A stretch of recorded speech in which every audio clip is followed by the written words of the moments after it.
ആരാധിക്കുവാൻ, കർത്താവിനെ ഉയർത്തുവാനൊക്കെ നമ്മുടെ ജീവിതത്തിൽ കർത്താവ് ചെയ്ത എല്ലാ നല്ല ദാനങ്ങൾക്കായി ദൈവത്തെ മഹത്വപ്പെടുത്തുന്നു. സ്തോത്രം. ക്ഷീണങ്ങൾ, ഭാരങ്ങൾ, വെല്ലുവിളികൾ എല്ലാം ജീവിതത്തിൽ വരുമ്പോഴും ആശ്വാസദായകനാകുന്ന കർത്താവ് നമ്മൾക്ക് വേണ്ടി വിശ്വസ്തനായി നമ്മളോട് കൂടെ ഉള്ളതിനെ ഓർത്ത് ഞാൻ ദൈവത്തെ മഹത്വപ്പെടുത്തുകയാണ്. ഇന്ന് പകൽ നേരം ഉപവാസ പ്രാർത്ഥനയിലായിരുന്നു നമ്മൾ ഓരോരുത്തരുടെ ജീവിതത്തിൽ കർത്താവ് ഇടപെട്ട ഓരോ വിധങ്ങൾക്കും വഴികൾക്കുമായ കർത്താവിനെ നമുക്ക് മഹത്വപ്പെടുത്താം. ഹല്ലേലൂയ, സ്തോത്രം. നമുക്ക് ചില വചനങ്ങളെ നമുക്ക് ഇന്ന് പകൽ നേരം നമുക്ക് ചിന്തിക്കാം. കർത്താവ് അനുവദിക്കുന്നത് പോലെ നമുക്ക് മുമ്പോട്ട് പോകുവാനായിട്ട് നമുക്ക് ഇന്ന് പകൽ നേരം ഇടയാകട്ടെ. യോഹന്നാൻ എഴുതിയ സുവിശേഷം അതിന്റെ 13-ാം അധ്യായം അതിന്റെ 31-ാം വാക്യം നമുക്കൊന്ന് വായിക്കാം. യോഹന്നാന്റെ സുവിശേഷം 13-ാം അധ്യായം അതിന്റെ 31-ാം വാക്യം. അവൻ പോയ ശേഷം യേശു പറഞ്ഞത്, ഇപ്പോൾ മനുഷ്യപുത്രൻ മഹത്വപ്പെട്ടിരിക്കുന്നു, ദൈവവും അവനിൽ മഹത്വപ്പെട്ടിരിക്കുന്നു. ദൈവം അവനിൽ മഹത്വപ്പെട്ടിരിക്കുന്നു എങ്കിൽ ദൈവം അവനെ തന്നിൽ തന്നെ മഹത്വപ്പെടുത്തും, ക്ഷണത്തിൽ അവനെ മഹത്വപ്പെടുത്തും. ദൈവനാമത്തിന് മഹത്വം ഉണ്ടാകട്ടെ. യോഹന്നാൻ അപ്പോസ്തലൻ, സ്തോത്രം, തൻ്റെ ശുശ്രൂഷയുടെ അവസാന കാലത്തിൽ അന്ന് എല്ലാ സഭകളിലും 1-ാം നൂറ്റാണ്ടിൽ വളരെ പോപ്പുലറായി എല്ലാ സഭകളിലും എഴുതപ്പെട്ടിരിക്കുന്ന 3 പ്രധാനപ്പെട്ട സുവിശേഷങ്ങളായിരുന്നു. സമാന്തര സുവിശേഷങ്ങളായിരിക്കുന്ന മത്തായി, മർക്കോസ്, ലൂക്കോസ് സുവിശേഷങ്ങൾ എല്ലാ സഭകളുടെ അകത്തും വായിക്കുന്ന അവസ്ഥയുണ്ടായിരുന്നു. അന്ന് പൊതുവിൽ അറിയപ്പെടുന്ന സുവിശേഷം അത് 3 ആയിരുന്നു. അങ്ങനെ ആയിരുന്നപ്പോൾ ആ 3 സുവിശേഷങ്ങളിൽ എഴുതാത്തതും എന്നാൽ അവർ ശ്രദ്ധിക്കാതിരുന്ന ചില മേഖലകളെ യോഹന്നാൻ അപ്പോസ്തലൻ എഴുതുന്ന അല്ലെങ്കിൽ അത് കുറിക്കുന്ന ഒരു ഭാഗമാണ് നമ്മൾ കാണുന്ന യോഹന്നാൻ എഴുതിയ സുവിശേഷത്തിൽ നമ്മൾ കാണുന്നത്. അപ്പോൾ വ്യത്യസ്തമായി കർത്താവായ യേശു ക്രിസ്തു ദൈവപുത്രൻ, അവൻ ദൈവമായിട്ട് അവിടെ നമ്മൾ കാണുന്ന രംഗമാണ് യഥാർത്ഥത്തിൽ യോഹന്നാന്റെ സുവിശേഷം നമ്മൾ കാണുന്നത്. യോഹന്നാന്റെ സുവിശേഷത്തിൽ നമ്മൾ കാണുന്ന ഈ ഭാഗം എന്ന് പറഞ്ഞാൽ 13-ാം അധ്യായം എന്ന് പറഞ്ഞാൽ കർത്താവായ യേശു ക്രിസ്തു തൻ്റെ ശിഷ്യന്മാരെ വിട്ട് താൻ കാൽവറിയിലേക്ക്, മരണത്തിലേക്ക് നടന്നു നീങ്ങുകയാണ്. അതിനു മുമ്പായി ചെയ്തു തീർക്കേണ്ട ഒരു വലിയ ശുശ്രൂഷയുണ്ടായിരുന്നു. അതായത് ശിഷ്യന്മാരെ തെരഞ്ഞെടുക്കണം, ശിഷ്യന്മാരെ വേർതിരിക്കണം, ശിഷ്യന്മാരെ ഒരുക്കണം, ശിഷ്യന്മാർ തനിക്കുള്ളവരെ താൻ കാത്തു സൂക്ഷിക്കണം എന്നുള്ള ആ വലിയ ഒരു ഉത്തരവാദിത്വം നമ്മൾ ഈ ഭാഗങ്ങളിൽ 13-ാം അധ്യായത്തിൽ കാണുവാൻ സാധിക്കും. അപ്പോൾ അവിടെ കാണുന്നത് തെരഞ്ഞെടുക്കപ്പെട്ടവരെ, തൻ്റെ ശിഷ്യന്മാരെ, പിതാവ് തൻ്റെ കരത്തിൽ ഏൽപ്പിച്ചിരിക്കുന്ന ശിഷ്യന്മാരെ അവരുടെ കാലുകൾ കഴുകി അവരെ ശുദ്ധീകരിച്ച് വേർതിരിക്കുന്ന രംഗമാണ് നമ്മളിവിടെ കാണുന്നത്. അപ്പോൾ കാൽ കഴുകുന്നത് എന്തിനാണ് എന്ന് ചോദിച്ചാൽ വേർതിരിച്ചെടുക്കുന്ന രംഗമാണ് 13-ാം അധ്യായം. പാദം കഴുകൽ ശുശ്രൂഷ ഇന്ന് വളരെ പല സഭകളും അത് അനുവർത്തിക്കുന്നുണ്ട്. നമ്മുടെ ജീവിതത്തിലും ആ ശുശ്രൂഷ നടത്തപ്പെടണം. കാരണം ഈ വചനം പറയുന്നത് കർത്താവ് ഇത് ചെയ്തെങ്കിൽ നമ്മളും അത് ചെയ്തേ മതിയാകത്തുള്ളൂ. ആമേൻ. കർത്താവ് അത് പഠിപ്പിച്ചിട്ടുണ്ടെങ്കിൽ നമ്മളും അത് അനുസരിക്കേണ്ട ബാധ്യത നമ്മുടെ ജീവിതത്തിലുണ്ട്. ശുദ്ധീകരിക്കപ്പെട്ട് ക്രമീകരിക്കപ്പെട്ട് ചെയ്തിട്ട് വേണം നമ്മൾ ഈ ശുശ്രൂഷനെ കടന്നു വരാൻ. എന്നാൽ യേശു ക്രിസ്തു ആദ്യം ഇത് കാണിച്ചു തന്നു, എങ്ങനെയാണ് എന്ന് കാണിച്ചു തന്നു. എന്നാൽ ഈ അധ്യായത്തിൽ ഇത് ചെയ്യുന്നതിന്റെ വലിയ പ്രാധാന്യം എന്ന് പറഞ്ഞാൽ ലോകത്തിന്റെ അധിപതി വരുന്നു, എന്നാൽ പിതാവ് എന്റെ കാര്യത്തിൽ ഏൽപ്പിച്ചിരിക്കുന്നതെല്ലാം സ്തോത്രം ഹാലലി അവർ നിലനിന്ന് കർത്താവിന്റെ പദ്ധതിക്കായിട്ട് ഒരുക്കപ്പെടണം. ഇങ്ങനെ ഒരു വലിയ പദ്ധതി പുത്രനാകുന്ന യേശു ക്രിസ്തു മുന്നമേ കണ്ടിട്ടാണ് ശിഷ്യഗണങ്ങളെ വേർതിരിക്കുന്നത്. ശിഷ്യഗണങ്ങളെ ഒരുക്കിയെടുത്തു. അതിനുശേഷം താൻ മരണത്തിലേക്ക് കടന്നു പോകുന്ന രംഗത്തിലേക്ക് അടുത്തു വരികയാണ്. എന്നാൽ നമ്മളവിടെ വായിച്ച ഭാഗം എന്ന് പറഞ്ഞാൽ യൂദ, ഇസ്കറിയോത്തായ യൂദ അവിടെ 12 ശിഷ്യന്മാരുടെ ഗണത്തിൽ നിന്ന് അവൻ എഴുന്നേറ്റ് രാത്രിയിൽ ഇരുട്ടുള്ളപ്പോൾ തന്നെ അവരെ വിട്ടുപോകുന്ന രംഗമാണ്. ആ ഇരുട്ടുള്ള സമയത്ത് അവരെ വിട്ട് 12 ഇടയിൽ നിന്ന് അവൻ എഴുന്നേറ്റ് നടന്നുപോയപ്പോൾ ആർക്കും മനസ്സിലായില്ല ഇവൻ എന്ത് ചെയ്യുവാനായിട്ടാണ് വന്നത്, ഇവൻ എന്തുകൊണ്ടാണ് പോയത്, ഇവനിൽ എന്ത് സംഭവിച്ചപ്പോഴാണ് ഇവൻ പോയത് എന്ന് പുറത്തു നോക്കിയവർക്ക് ആർക്കും മനസ്സിലായില്ല. ആർക്കും അത് ഗ്രഹിക്കുവാൻ സാധിച്ചിട്ടില്ല. അപ്പോൾ അത് യോഹന്നാൻ എഴുതി വെച്ചു.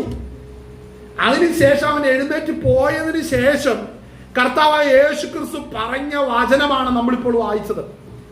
യൂദ എഴുന്നേറ്റ് പോയ ഉടനെയാണ് അവൻ പോയ ശേഷം യേശു പറഞ്ഞു, ഇപ്പോൾ മനുഷ്യപുത്രൻ മഹത്വപ്പെട്ടിരിക്കുന്നു. 31-ാം വാക്യം, മഹത്വപ്പെട്ടിരിക്കുന്നു, ദൈവവും അവനിൽ മഹത്വപ്പെട്ടിരിക്കുന്നു. അപ്പോൾ ശ്രദ്ധിക്കേണ്ട ഒരു കാര്യം, ആ മഹത്വം വെളിപ്പെടുന്നതിന് തടസ്സമുണ്ട്. ദൈവമഹത്വം വെളിപ്പെടുന്നതിന് തടസ്സമുണ്ട്. ആരാണ് തടസ്സം? ദൈവം തെരഞ്ഞെടുക്കാത്ത ഒരുവൻ നിങ്ങളുടെ ഇടയിൽ ഇരിപ്പുണ്ട്. അവൻ കള്ളനാകുന്നു എന്ന് കർത്താവായ യേശുക്രിസ്തു പറഞ്ഞു. ഹല്ലേലൂയ. അവൻ കള്ളനാകുന്നു, അവൻ എന്നെ ഒറ്റിക്കൊടുക്കേണ്ടവനാകുന്നു. എന്റെ നേർക്ക് സ്തോത്രം, എന്റെ അപ്പം നിന്റെ പ്രാണസ്നേഹിതൻ എനിക്ക് നേരെ കുതികാൽ ഉയർത്തിയിരിക്കുന്നു. അങ്ങനെ കുതികാൽ ഉയർത്തിയുന്ന ഒരുവൻ നമ്മുടെ ഇടയിൽ ഇരിപ്പുണ്ടെന്ന് യേശുക്രിസ്തു പന്തിരുവരോട് പറഞ്ഞു. പന്തിരുവരോട് പറഞ്ഞപ്പോൾ അവിടെ കാണേണ്ട ഒരു രസം എന്നാന്ന് ചോദിച്ചാൽ അതിന്റെ വളരെ ചിരിപ്പിച്ച ഒരു ഭാഗമുണ്ട്. എന്നാന്നറിയാമോ? യോഹന്നാൻ സുവിശേഷം നമ്മൾ വായിച്ച 13-ാം അധ്യായത്തിന്റെ അകത്ത് അതിന്റെ സ്തോത്രം അതിന്റെ 21-ഉം 22-ഉം ഒന്ന് വായിക്കാവോ? യോഹന്നാൻ സുവിശേഷം 13-ാം അധ്യായം 21-ഉം 22-ഉം. സ്തോത്രം.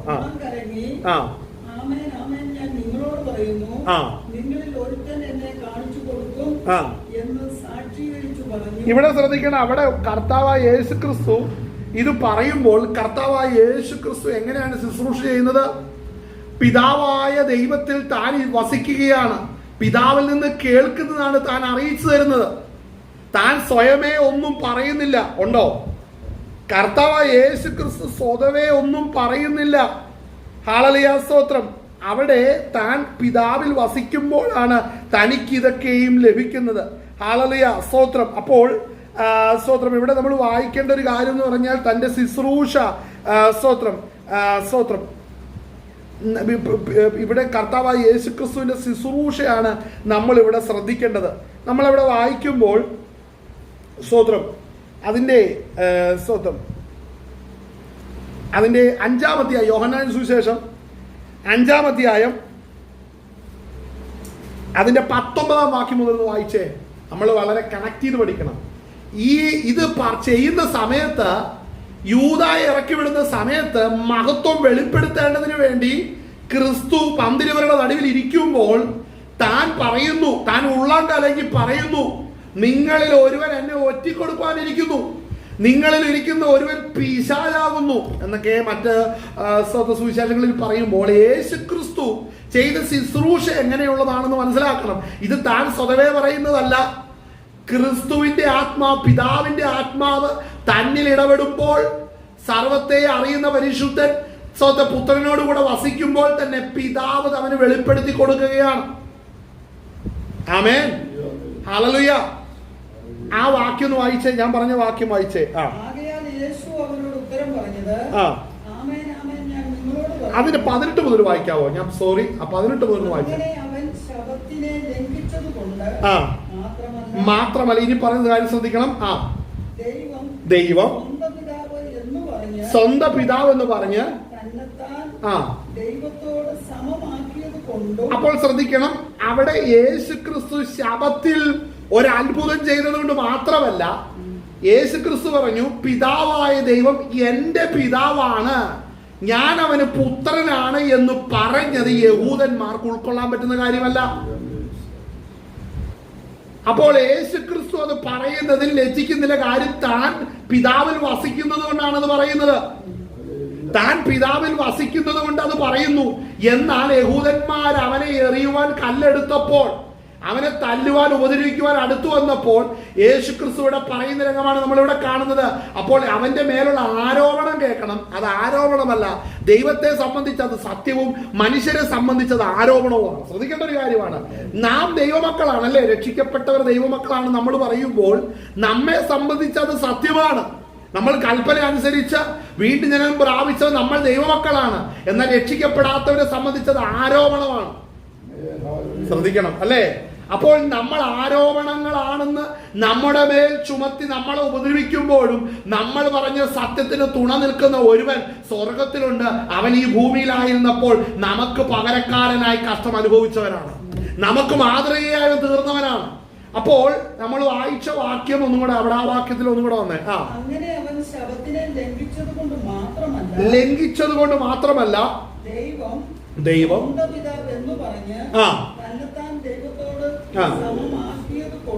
ആക്കിയത് കൊണ്ടും യഹൂദന്മാർ അവനെ കൊല്ലുവാൻ അധികമായി ശ്രമിച്ചു പോന്നു. ആകയാൽ യേശു അവരോട് ഉത്തരം പറഞ്ഞത്, ആമേൻ ആമേൻ ഞാൻ നിങ്ങളോട് പറയുന്നു, പിതാവ് ചെയ്തത് കാണുന്നതല്ല. ഇവിടെ ശ്രദ്ധിക്കണം, പിതാവ് ചെയ്തത് കാണുന്നതല്ലാതെ പുത്രന് സ്വതവേ ഒന്നും ചെയ്യുവാൻ കഴിയുകയില്ല. ഇവിടെ ആ വാക്ക് ശ്രദ്ധിക്കണം, പുത്രൻ സ്വതവേ ഒന്നും ചെയ്യുന്നില്ല. അതായത് ഇവിടെ ഏത് രംഗമാണെന്നറിയാവോ? ഇവിടെ 38 വർഷം കിടക്കുന്ന ഒരുവൻ സൗഖ്യമായി. അതല്ല നമ്മുടെ വിഷയം. എങ്കിലും ആ കൊളക്കരയിലേക്ക് ഇറങ്ങിച്ചെന്നത് സ്തോത്രം ഹല്ലേലൂയ തച്ചന്റെ മകനെയാണ് നാട്ടുകാർ കണ്ടത്, അല്ലേ? തച്ചന്റെ മകനെയാണ് നാട്ടുകാർ കണ്ടത്. സിനഗോഗിൽ ഇടയ്ക്ക് പ്രസംഗിക്കുന്നവനാ, ഇപ്പൊ 12 പേരെയും കൂട്ടിക്കൊണ്ട് മിനിസ്ട്രി ചെയ്തുകൊണ്ടിരിക്കുന്നു. അതാണ് നാട്ടുകാർ കണ്ടത്. പക്ഷേ ആ പടവുകളിൽ ഒന്നിൽ കിടക്കുന്നവന്റെ അടുക്കിലേക്ക് കർത്താവായ യേശു ക്രിസ്തു സ്വതവേ അല്ല ഇറങ്ങിച്ചെന്നത്. അവനോടുകൂടെ ആരുണ്ടായിരുന്നു? പിതാവായ ദൈവം ഉണ്ടായിരുന്നു. അപ്പോൾ പുത്രനാകുന്ന യേശു ക്രിസ്തു കണ്ടത് 38 വർഷം കിടന്നവനോട് ചോദിക്കാൻ പറഞ്ഞു, നിനക്ക് എഴുന്നേറ്റ് നടക്കാൻ മനസ്സുണ്ടോ എന്ന് ചോദിക്കാൻ പറഞ്ഞത് പുത്രന്റെ ഇഷ്ടമല്ല, തന്നെ അയച്ച പിതാവിന്റെ ഇഷ്ടമാ. പിതാവ് നോക്കുമ്പോ 38 വർഷം കിടക്കുന്നവനോട് ചോദിക്കാൻ പറഞ്ഞു. അവനോട് ചോദിച്ചു, നിനക്ക് മനസ്സുണ്ടോ എന്ന് ചോദിച്ചു. അപ്പൊ എന്നെ രക്ഷിക്കാനും എന്നെ ഈ കുളം കലക്കുമ്പോ ഇവിടെ നിന്ന് ഇറക്കാനൊന്നും ആരുമില്ലെന്ന് പറഞ്ഞു. നിനക്ക് മനസ്സുണ്ടെങ്കിൽ നിന്റെ കിടക്കെടുത്ത് നടക്കാൻ കർത്താവ് പറഞ്ഞു. അപ്പോൾ അവൻ കിടക്കെടുക്കാൻ അവിടെ നിന്ന് എഴുന്നേൽക്കുമ്പോൾ മനസ്സ് വെച്ചപ്പോൾ തന്നെ പിതാവായ ദൈവം അവന്റെ കൈകാലുകളെ സൗഖ്യമാക്കുന്നതാണ് പുത്രൻ കണ്ടത്. അവന്റെ കൈകാലുകളെ സൗഖ്യമാക്കി അവനെ കിടന്ന 38 വർഷം കിടന്ന കട്ടില് എടുത്ത് അവന്റെ തലയിൽ വെക്കുവാൻ തക്കവണ്ണം അവന്റെ ശരീരത്തിന് ബലം കൊടുക്കുന്ന പിതാവിനെയാണ് പുത്രനാകുന്ന യേശു ക്രിസ്തു കണ്ടത്. കണ്ടോ? ഇങ്ങനെയാണ് ഇതിന്റെ പൂർണ്ണരൂപം. ഹല്ലേലൂയ. അങ്ങനെ പിതാവായ ദൈവം അവന്റെ ശരീരത്തെ ബലപ്പെടുത്തി, പിതാവിന്റെ ആത്മാവ് ബലഹീനനായിരിക്കുന്നവനെ ബലപ്പെടുത്തിയപ്പോൾ നാട്ടുകാർ നോക്കിയപ്പോ കണ്ടതെന്നാണെന്നറിയാവോ? നിന്റെ കിടക്ക എടുക്കടാ എന്ന് പറഞ്ഞപ്പോൾ പറഞ്ഞ കർത്താവിനെ കണ്ടു. പറഞ്ഞ ഉടനെ അവൻ കിടക്ക എടുക്കുന്നത് കണ്ടു. പക്ഷേ അവനെ ആ ശരീരത്തെ ബലപ്പെടുത്തി, അവനെ ആ ബലഹീനതയിൽ നിന്ന് എഴുന്നേൽപ്പിച്ച അവന്റെ കിടക്കെടുത്ത് നടത്തിയത് ആരാണ്? സ്വർഗത്തിലെ പിതാവ്. കണ്ടോ? അത് സൗഖ്യമായതിനു ശേഷം കൂടെ വന്നവരോടാണ് പറയുന്നത്, നിങ്ങൾ കാണുന്നത് പോലെ അല്ല, നിങ്ങൾ ചിന്തിക്കുന്നത് പോലെ അല്ല, ഞാൻ സ്വതവേ അല്ല ഇത് ചെയ്യുന്നത്, എന്നിൽ പിതാവ് ഇരുന്നു കൊണ്ട് തന്റെ പ്രവൃത്തി ചെയ്യുകയാണെന്ന്.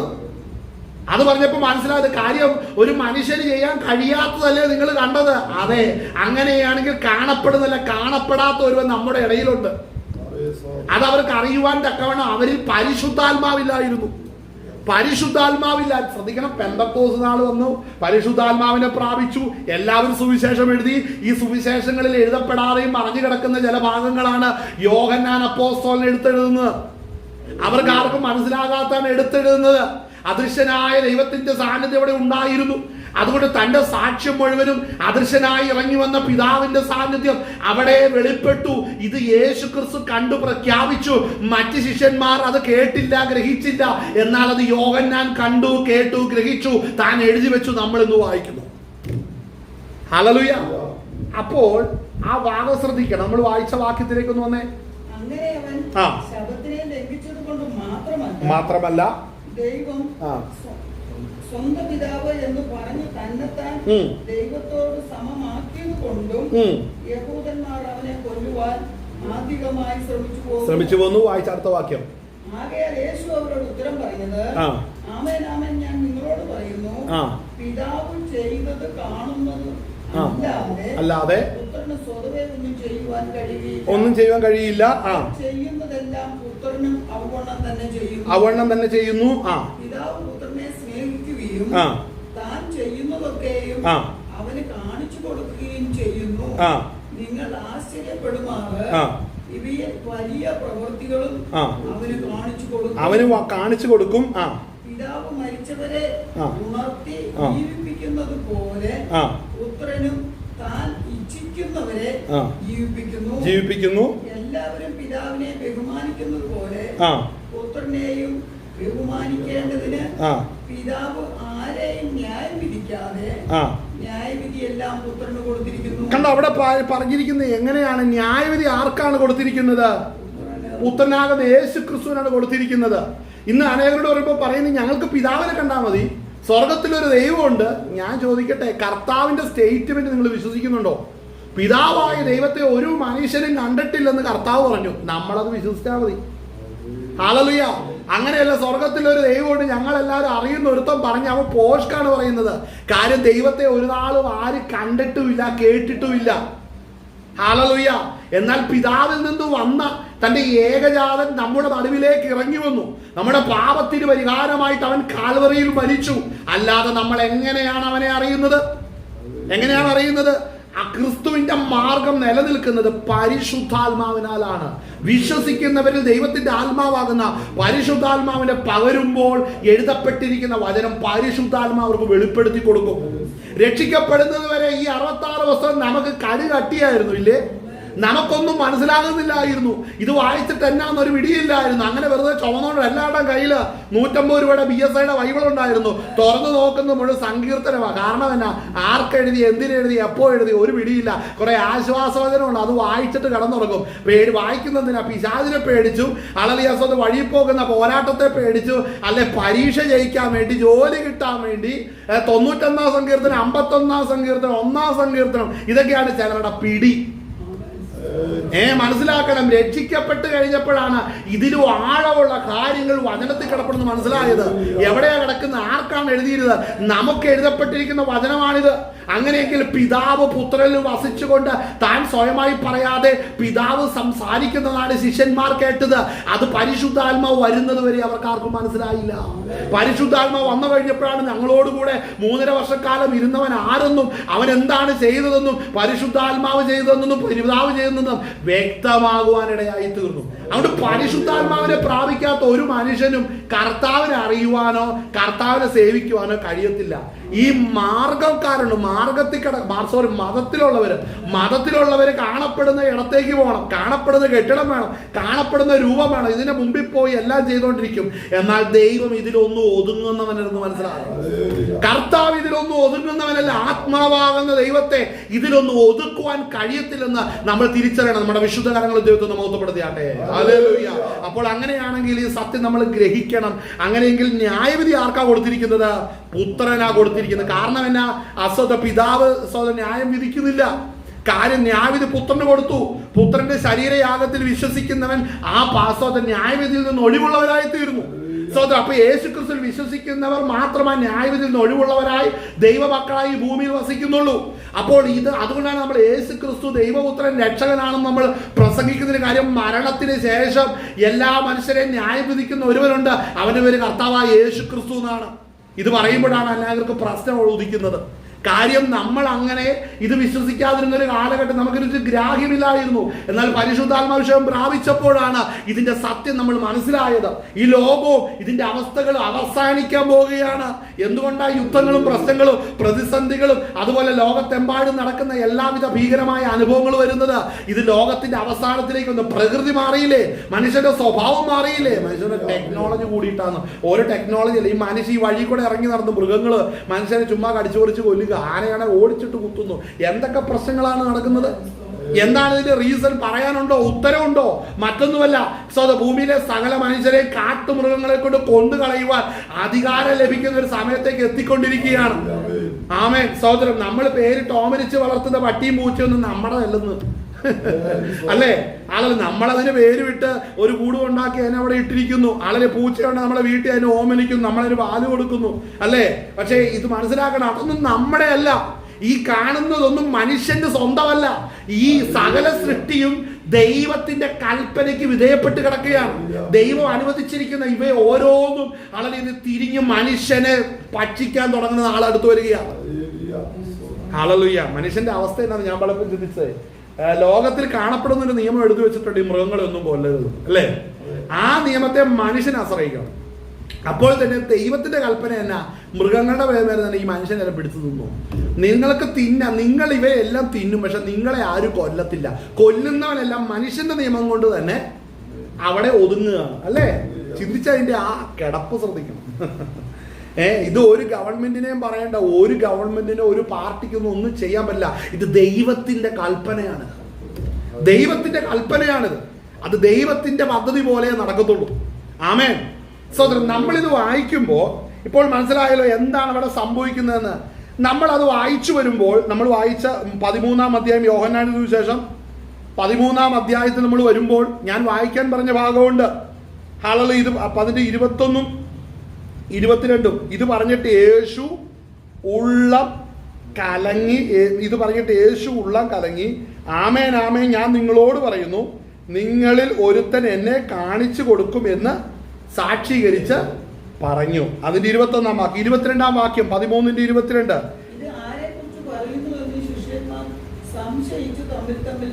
ശ്രദ്ധിക്കണം കേട്ടോ, ഈ ശിഷ്യന്മാർ സംശയിച്ച് തമ്മിൽ ഇവിടെയാണ് എനിക്ക് ചിരി വന്നു എന്ന് പറയാൻ കാരണം എന്നാന്നറിയാവോ?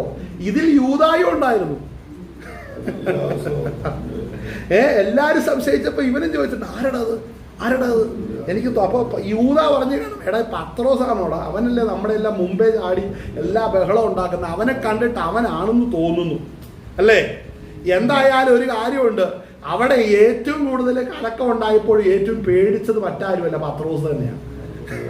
അതുകൊണ്ടാണ് ഞാൻ മനസ്സിലാക്കുന്നത് പത്രോസ് യോഹന്നാന് കണ്ണു കാണിച്ചു അല്ലേ? അവിടെ വചനം പറയുന്നത് എന്താണ്?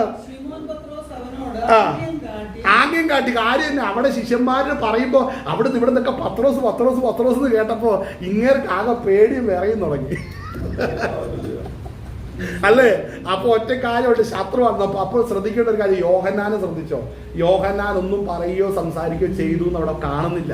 യോഹന്നാൻ അവിടെ മൗനമായിട്ടിരുന്നു. കാര്യം അവൻ മൗനമായിട്ടിരുന്നപ്പോൾ യോഹന്നാന് മനസ്സിലായി, പത്രോസിന്റെ വേദന മനസ്സിലായി. ശ്രദ്ധിച്ചോ?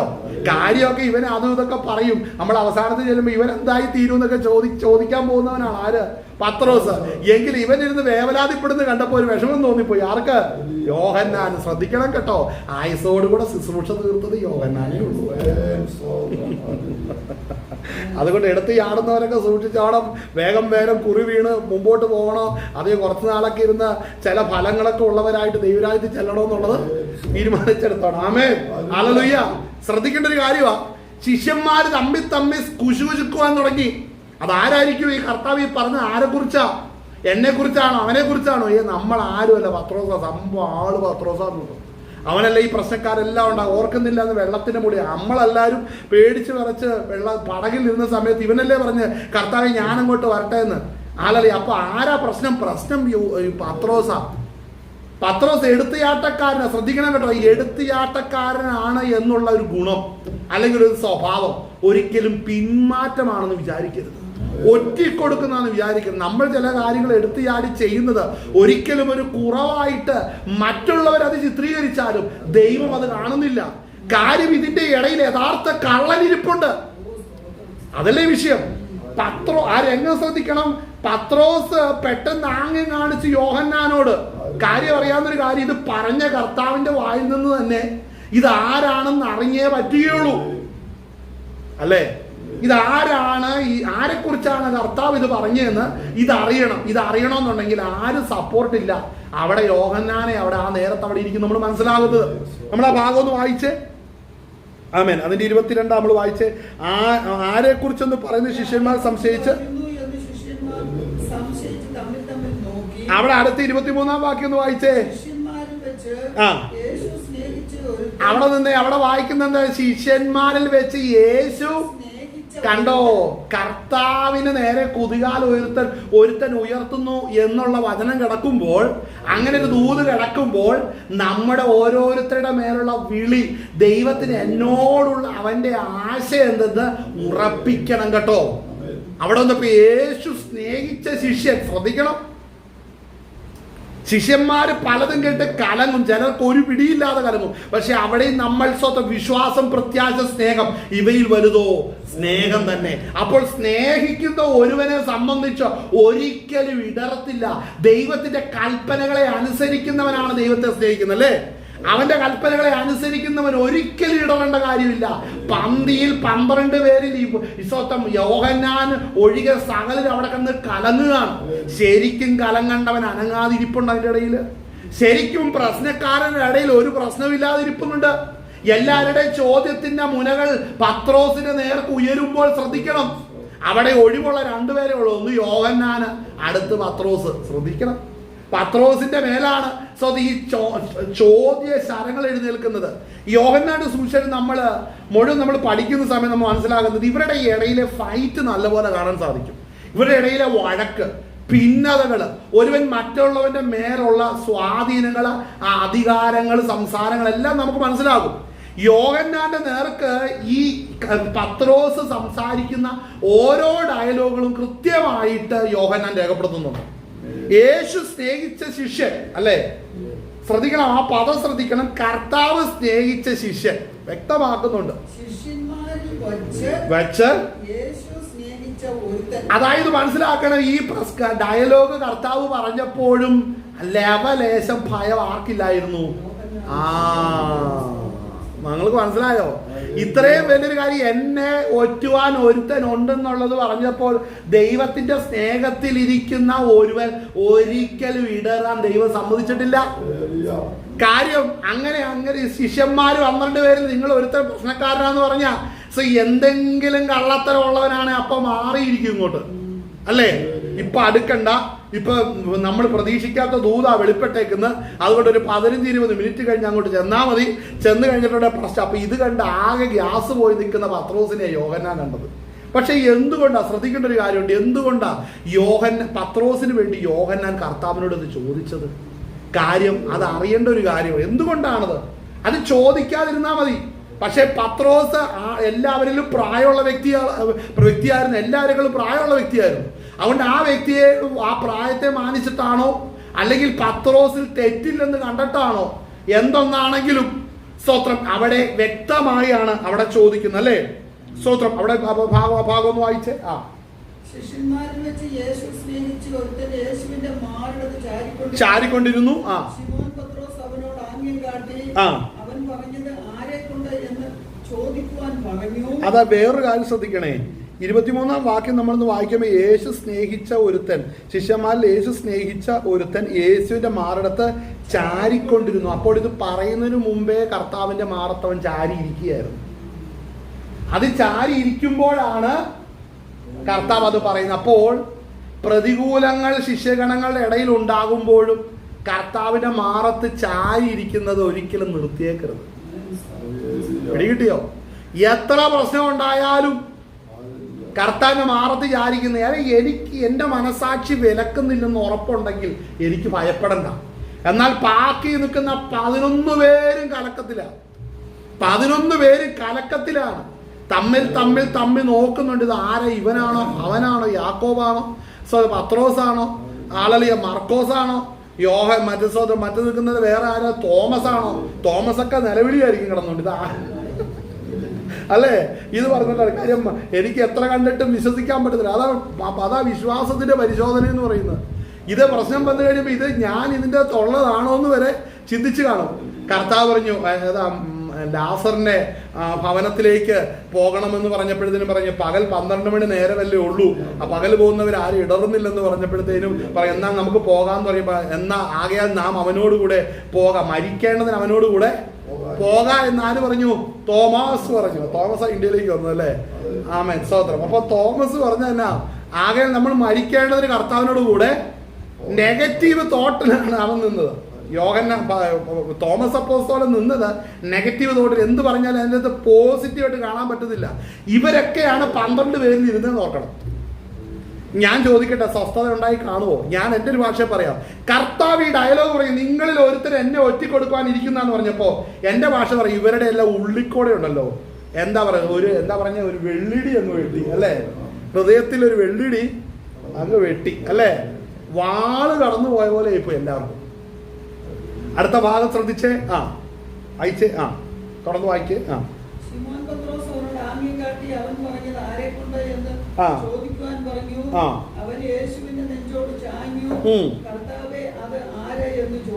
ആരെന്ന് ചോദിച്ചു. ആരോട് പറഞ്ഞു? എല്ലാരോടും അല്ല. കാര്യം യോഹന്നാന്റെ സുവിശേഷത്തിൽ എഴുതിയിരിക്കുന്ന കാര്യം മറ്റൊരിടത്തും ഇല്ലെങ്കിൽ യോഹന്നാനല്ലേ കേട്ടുള്ളൂ. എല്ലാരും നോക്കിയപ്പം ഇത് സ്തോത്രം അവിടെ അതുവരെ ആർക്കും വെളിപ്പെട്ടില്ല. യൂദ തൂങ്ങിച്ചാകുന്നത് വരെ ആർക്കും വെളിപ്പെട്ടില്ല. ഇവൻ ഒറ്റയിട്ടാ വന്നേക്കുന്നതെന്നുള്ള ആർക്കും മനസ്സിലായില്ല. എന്നാൽ ഇതൊക്കെ നടക്കുന്നതിന് മുമ്പ്, സംഭവിക്കുന്നതിന് മുമ്പ് അവർ 12 ശിഷ്യന്മാർ ഒരുമിച്ചിരുന്നപ്പോൾ, കർത്താവ് നടുക്കിലിരുന്നപ്പോൾ അവിടെ നടന്നത് എന്തെന്ന് യോഹന്നാൻ മാത്രമേ പറഞ്ഞിട്ടുള്ളൂ. അത് മറ്റാർക്കും മനസ്സിലായില്ല. ചില കാര്യങ്ങളിൽ, ചില മർമ്മങ്ങളും ചില രഹസ്യങ്ങളും കർത്താവിന്റെ മാറോട് ചാഞ്ഞിരിക്കുന്നവർക്ക് ദൈവം വെളിപ്പെടുത്തും. എല്ലാവർക്കും വെളിപ്പെടുത്തത്തില്ല. ബാക്കിയുള്ളവർ ഇങ്ങനെ ഒരു കാര്യം കേൾക്കുമ്പോൾ കലക്കമാകും, അതിൻ്റെ ഇടയിൽ സംശയമാകും, കണ്ണ് കാണിക്കാൻ തുടങ്ങും. എന്നാൽ മനസ്സിൽ കർത്താവിന്റെ മാറോട് ചാഞ്ഞിരിക്കുന്നവൻ എത്ര പ്രതിസന്ധി വന്നാലും കുലുങ്ങത്തില്ല. കാര്യം അവന്റെ മനസാക്ഷി ദൈവസന്നിധിയിൽ ഉറപ്പുള്ളതായിരിക്കും. മനസ്സിലാകുന്നുണ്ടോ? കർത്താവിനെ വിട്ട് ഒരു പദ്ധതി ഇല്ലെന്നുള്ളത് തിരിച്ചറിയുക. കർത്താവിനെ വിട്ട് സമയം കിട്ടുമ്പോ ചൂണ്ടയിടാൻ പോകുന്ന പത്രോസിന് പേടി കയറി. നേരായ ദൂതുകൾ പലതും പറഞ്ഞു കഴിഞ്ഞപ്പോൾ അതൊക്കെ മരണത്തിലേക്കാ പോകുന്നതെന്ന്, അല്ലെങ്കിൽ നാശത്തിലേക്കാ പോകുന്നതെന്ന് നെഗറ്റീവായിട്ട് കാണുന്ന പത്രോസ് അവിടെ ഉണ്ടായിരുന്നു. തോമസ് അവിടെ ഉണ്ടായിരുന്നു. ഇതുപോലുള്ള പലരും ഇതിന്റെ ഇടയിലുണ്ട്. മർക്കോസ് അതിന്റെ ഇടയിൽ ഇരിപ്പുണ്ടേ. മർക്കോസിനെ കുറിച്ച് പൗലോസ് അപ്പോസ്തലൻ പറഞ്ഞത് എന്നാ പറഞ്ഞേ? വേലയ്ക്ക് വിളിച്ചിട്ട് വന്നില്ല, അല്ലേ? വേലയ്ക്ക് വിളിച്ചിട്ട് 13-ാം അധ്യായം നമ്മൾ വായിക്കുമ്പോൾ അങ്ങനെ, വേലയ്ക്ക് വിളിച്ചിട്ട് വരാത്തവനെ പിന്നെ ചുവന്നുകൊണ്ട് നടക്കേണ്ട കാര്യമില്ല. 15-ാം അധ്യായം അപ്പോസ്തലപ്രവൃത്തി 15-ാം അധ്യായത്തിന്റെ ചരിത്രം കിടക്കുന്നത് എടുക്കണ്ട. അവിടെ വന്ന് അവനെ വിട്ടിട്ട് മർക്കോസിനെ കൂട്ടി ബർന്നബാസ് പോയി, ശീലാസിനെ കൂട്ടി പൗലോസും പോയി. അപ്പോൾ ശ്രദ്ധിക്കണം, ഇങ്ങനെയുള്ളവർ എവിടെ ഉണ്ടായിരുന്നു? ഈ 12 പേരുടെ ഇടയിൽ ഇരിപ്പുണ്ടായിരുന്നു. ഹല്ലേലൂയ. അപ്പോൾ ശ്രദ്ധിക്കണം, ചിലരുടെ സ്വഭാവം എത്ര കഴിഞ്ഞാലും മാറത്തില്ല. ചിലരുടെ സ്വഭാവം മാറിക്കൊണ്ടേയിരിക്കും. ആമേൻ. പരിശുദ്ധാത്മാവിന്റെ ഇടപെടലിന് നമ്മൾ വഴിതിരിച്ചേ പറ്റത്തുള്ളൂ. അപ്പോ ഈ വായിച്ച വാക്യം നമ്മൾ നോക്കുമ്പോൾ, ശിഷ്യന്മാരിൽ വെച്ച് യേശു സ്നേഹിച്ച ശിഷ്യൻ ഒരുത്തൻ യേശുവിനെ മാർന്ന് ചാരിക്കൊണ്ടിരുന്നു. ശീമോൻ പത്രോസ് അവനോട് ആംഗ്യം കാട്ടി അവൻ പറഞ്ഞത് ആരെക്കൊണ്ട് എന്ന് ചോദിക്കുവാൻ പറഞ്ഞു. അവൻ യേശുവിന്റെ നെഞ്ചോട് ചാഞ്ഞു, കർത്താവേ, അത് ആര് എന്ന് ചോദിച്ചു. അടുത്തത്, ഞാൻ അപ്പക്കണ്ണം മുക്കി കൊടുക്കുന്നവൻ തന്നെ എന്ന് യേശു ഉത്തരം. ഞാൻ ചോദിക്കട്ടെ, ഇൻസ്റ്റന്റ് മറുപടി ആർക്കാ കിട്ടിയേ? ആംഗ്യം കാണിച്ചവനാണോ കിട്ടിയത്?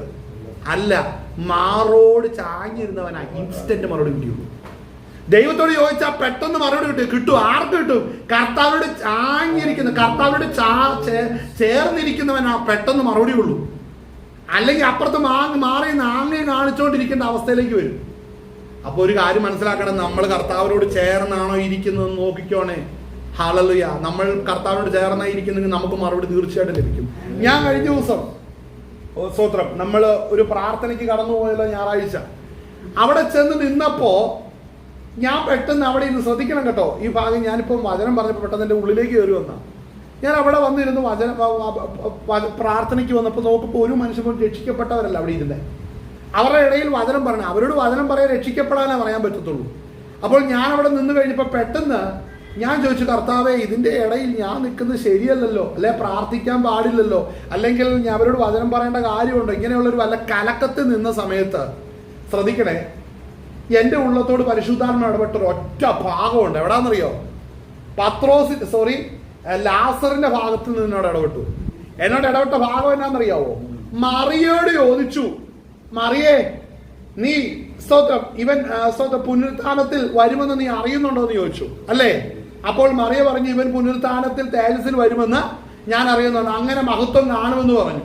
ആ ലാസർ മടങ്ങി വരുമ്പോൾ കർത്താവായ യേശു ക്രിസ്തു രാജ്യത്വം പ്രാപിച്ചുമ്പോൾ അവരുടെ കൂടെ ഈ പറയുന്ന ലാസറും കാണുമെന്ന് പറഞ്ഞു.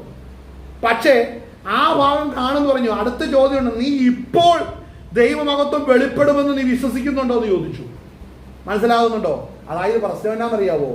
നമ്മെ ചില നേരത്തെ ദൈവം ചില സ്ഥലത്ത് നിർത്തുമ്പോൾ അവിടെ ചില പ്രവർത്തികൾ വെളിപ്പെടുത്തുവാനാണ് ദൈവം നമ്മളെ നിർത്തിയിരിക്കുന്നത്. ഹല്ലേലൂയ. നമ്മൾ വചനത്തിന്റെ പൊരുളുകളും മർമ്മങ്ങളെല്ലാം നമുക്കറിയാം. ആ മർമ്മങ്ങളും പൊരുളുകളുമല്ല, നമ്മൾ ചില സ്ഥാനത്ത് നമ്മൾ നിൽക്കേണ്ടതായിട്ട് വരും. അത് പരിശുദ്ധാത്മാവ് നമ്മളെ നിർത്തുന്നത് എന്തിനാണെന്നറിയോ?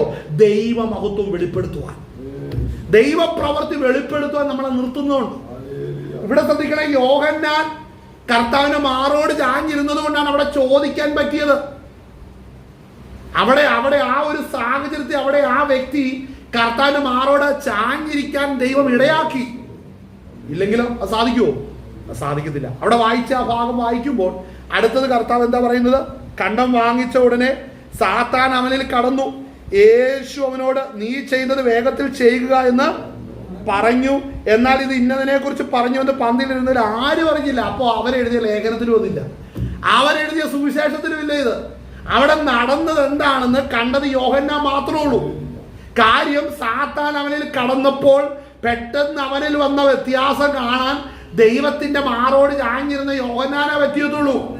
ഒരു കാര്യം മനസ്സിലാക്കണം, കർത്താവിന്റെ ശരീരത്തോട് ചേർന്നിരുന്ന യോഹന്നാൻ കർത്താവ് യേശു ക്രിസ്തുവിന്റെ ശരീരത്തിൽ നിന്ന് പുറപ്പെട്ടു വരുന്ന വചനത്തിന്റെയും വെളിപ്പാടിന്റെ തലത്തിലേക്ക് യോഹന്നാന്റെ ആത്മമണ്ഡലത്തെ വെളിപ്പെടുത്തി കൊടുത്തു. സാത്താൻ വന്ന് അവനിൽ കയറുന്നത് കർത്താവിന്റെ മാറോട് ചാഞ്ഞിരുന്നവനെ കാണാൻ പറ്റുള്ളൂ. പത്രോസിനോട് ചോദിക്കാം, പത്രോസെ ഇവൻ എങ്ങോട്ട് പോയത്? ഓ, എനിക്കറിയാൻ മേല, അവനായിട്ട് മേടിക്കാൻ പോയതാ. ബാക്കി കലക്കം ഉണ്ടാക്കിക്കൊണ്ടിരുന്നവരോടെല്ലാം ചോദിക്കാം, ദേ ആരാണ് ആരാ കർത്താവിനെ ഒറ്റിക്കൊടുക്കാനിരിക്കുന്നത്? അവർക്ക് അറിയത്തില്ല. അടുത്തത് യൂദ എന്നെ ഇന്ന നടുവിൽ ഇറങ്ങിപ്പോയത്, അത് ആർക്കറിയാം? അവൻ ഇടയ്ക്കൊക്കെ ഇങ്ങനെ ഇറങ്ങിപ്പോകുന്ന, പറയാതെയൊക്കെ ഇറങ്ങിപ്പോകുന്ന, എന്തെങ്കിലും ഭക്ഷണം ഉള്ളിടത്തോ പൈസ മുടക്കം ഉള്ളിടത്തൊക്കെ ഇവനെ കാണാറുള്ളൂ എന്ന് പറഞ്ഞിട്ട് അവർ വീണ്ടും ചർച്ചയിൽ മുഴുകും, അല്ലേ? പക്ഷേ ഇവിടെ സംഭവം ആശീർവാദം പറഞ്ഞു എന്നുള്ളത് ആരാ മനസ്സിലായത്? ചിലത് ദൈവം ആശീർവാദം പറഞ്ഞു നിർത്തുമ്പോഴും ചിലര് അവിടെ ആമേൻ പറയാനിരിക്കുക. മനസ്സിലാക്കണം, കർത്താവിനോട് ചേർന്ന് നിൽക്കുന്ന മർമ്മങ്ങളെ ഗ്രഹിക്കണമെന്നുണ്ടെങ്കിൽ കർത്താവിനോട് കൂടെ ചേർന്ന് നിന്നേ മതിയാകത്തുള്ളൂ. ശ്രദ്ധിക്കണം, ഈ ഭാഗം നമ്മൾ അവിടെ വായിക്കുമ്പോൾ ശ്രദ്ധിക്കേണ്ട ഒരു വാക്യമാണ് അവിടത്ത് വായിക്കുന്നത്. സ്വതം അവിടെ വായിക്കുന്ന പന്തിയിൽ പന്തിയിരുന്നവരിൽ ആരും അത് ആംഗ്യം കാണിച്ച പത്രോസ് അറിഞ്ഞില്ല, എന്നാൽ യോഹന്നാൻ കണ്ടു. പക്ഷെ യോഹന്നാന്റെ സ്വഭാവം എന്നാണെന്നറിയോ? താൻ പലതും കണ്ടിട്ടുണ്ട്, അതൊന്നും ആരോടും പറയാൻ താൻ റെഡിയല്ല. അതൊരു നല്ല സ്വഭാവമാണോ? ഒരു നല്ല സ്വഭാവമാണ്. നമുക്ക് വെളിപ്പെട്ട് വന്ന കാര്യങ്ങൾ അങ്ങനെ ആരെ പറഞ്ഞ് മനസ്സിലാക്കേണ്ട കാര്യമില്ല. അവരവിടെ കലങ്ങുകല്ലേ, അവര് കലങ്ങട്ടെന്നേ. പെട്ടെന്ന് അവരുടെ കലക്കൽ നിർത്തുന്ന ദൈവപ്രവൃത്തിയാണോ? ഞാൻ പറയാം അല്ല. ചിലരൊക്കെ കലങ്ങാൻ ദൈവം വിട്ടേക്കുക. കാര്യം മാറോട് ചേർന്നിരിക്കുന്നവൻ മാത്രമേ യഥാർത്ഥ രൂപം കണ്ടാൽ മതി. മനസ്സിലാകുന്നുള്ളൂ, എല്ലാവരും ഇത് കാണുന്നില്ല. അതുകൊണ്ട് അടുത്ത ഡയലോഗ് ശ്രദ്ധിക്കണം. ഇനിയിപ്പോൾ വായിക്കുന്ന കാര്യം ശ്രദ്ധിക്കണേ. ഇത് എന്തുകൊണ്ടാണെന്നറിയാവോ? ഇത് ഇനി വായിക്കാൻ പോകുന്ന കാര്യം മനസ്സിലാവണമെന്നുണ്ടെങ്കിൽ നമ്മൾ അതിന്റെ 13-ന്റെ 1 വായിക്കണം. ആ അധ്യായത്തിന്റെ 1-ാം വാക്യം 2-ാം വാക്യം ഒന്ന് വായിക്കണം. 1-ാം വാക്യം ഒന്ന് വായിച്ചേ. പെസഹപ്പെരുന്നാളിന് മുമ്പ് താൻ ഈ ലോകം വിട്ട് പിതാവിന്റെ അടുക്കൽ പോകുവാനുള്ള നാഴിക വന്നു എന്ന് യേശു അറിഞ്ഞിട്ട് ലോകത്തിൽ തനിക്കുള്ളവരെ സ്നേഹിച്ചതുപോലെ അവസാനത്തോളം അവരെ സ്നേഹിച്ചു. ഇവിടെ ശ്രദ്ധിക്കണം, അവിടെ വായിക്കുന്ന കാര്യം എന്നാണ്? ലോകം വിട്ട് പിതാവിന്റെ അടുക്കൽ പോകുവാൻ നാഴിക വന്നു എന്ന് യേശു അറിഞ്ഞിട്ട് ലോകത്തിൽ തനിക്കുള്ളവരെ തനിക്കുള്ളവരെ സ്നേഹിച്ചതുപോലെ അവസാനത്തോളം അവരെ സ്നേഹിച്ചു. എവിടെ? ലോകത്തില്. അപ്പൊ ലോകക്കാര് കർത്താവിനുള്ളവരാണോ? കർത്താവിനുള്ളവരാണ് കർത്താവ് തെരഞ്ഞെടുക്കും. തെരഞ്ഞെടുക്കപ്പെട്ടവർ തെരഞ്ഞെടുത്തവനെ തിരിച്ചറിയും. 30-40 വർഷമായി പെന്തക്കോസ് ആരാധനയ്ക്ക് തിരുന്നിട്ട് കർത്താവ് ആരാധന ചോദിച്ചാൽ കന്നുകാലി വാ വിളിക്കുന്ന പോലെ ഇരിക്കുന്നുണ്ടോ? അല്ലെങ്കിൽ പിന്നെ വാ വിളിക്കുന്നത് എന്തു ഏതാ? ഞാൻ വിട്ടേക്കാം. എന്തായാലും അങ്ങനെ ഇരിക്കുന്നൊരു കാര്യം തെരഞ്ഞെടുക്കപ്പെട്ടിട്ടില്ല. ആ ബോധ്യം അകത്തില്ല. ഇവിടെ ശിഷ്യന്മാര് പലരും അവിടെ ഉണ്ടെങ്കിൽ 12 പേരെ തെരഞ്ഞെടുത്തു. അതിന്റെ തൊരുത്തം പിശാച, അവൻ പോകണം. അപ്പൊ 13-ാം അധ്യായം സ്റ്റാർട്ട് ചെയ്യുമ്പോൾ യോഹന്നാൻ പറയാൻ വന്നത്, ഈ അധ്യായം അവസാനിക്കുമ്പോൾ ഒരുത്തൻ ഇവിടെ നിന്ന് ഇറങ്ങിപ്പോകും. ഒരുത്തൻ ഈ കൂട്ടത്തിൽ നിന്ന് ഇറങ്ങിപ്പോകും. തനിക്കുള്ളവരെ കർത്താവ് അറിയുന്നു. ശ്രദ്ധിക്കേണ്ട ഒരു കാര്യമാണ് അവിടെ വായിക്കുന്നത്. സ്തോത്രം. അവർ പറയും ലോകത്തിൽ തനിക്കുള്ളവരെ സ്നേഹിച്ചതുപോലെ. അപ്പോൾ തനിക്കുള്ളവരെ കർത്താവ് സ്നേഹിക്കുന്നുണ്ട്. സ്നേഹിക്കുന്നത് എന്തിനാണെന്നറിയാവോ?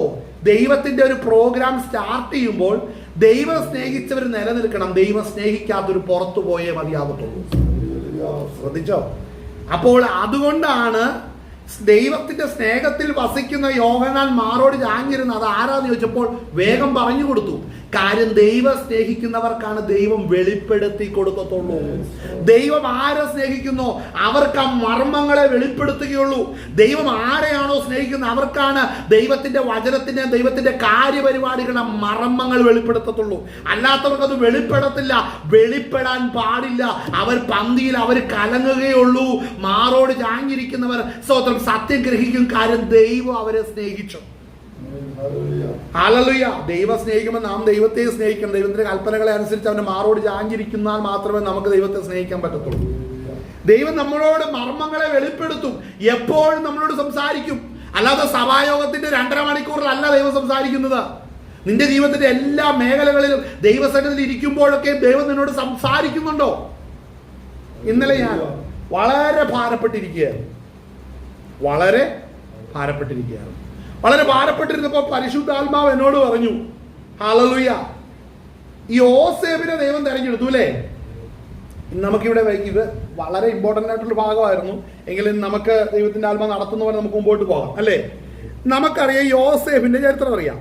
യോസേഫിന്റെ ചരിത്രത്തെ കുറിച്ച് സ്തേഫാനോസ് പറയുന്നൊരു വാക്യം നമുക്ക് അപ്പോസ്തല പ്രവൃത്തി നമുക്ക് നോക്കുമ്പോൾ അത് നോക്കിയിട്ട് അങ്ങോട്ട് പോകാം. 7-ാം അധ്യായത്തിൽ നമ്മൾ നോക്കുമ്പോൾ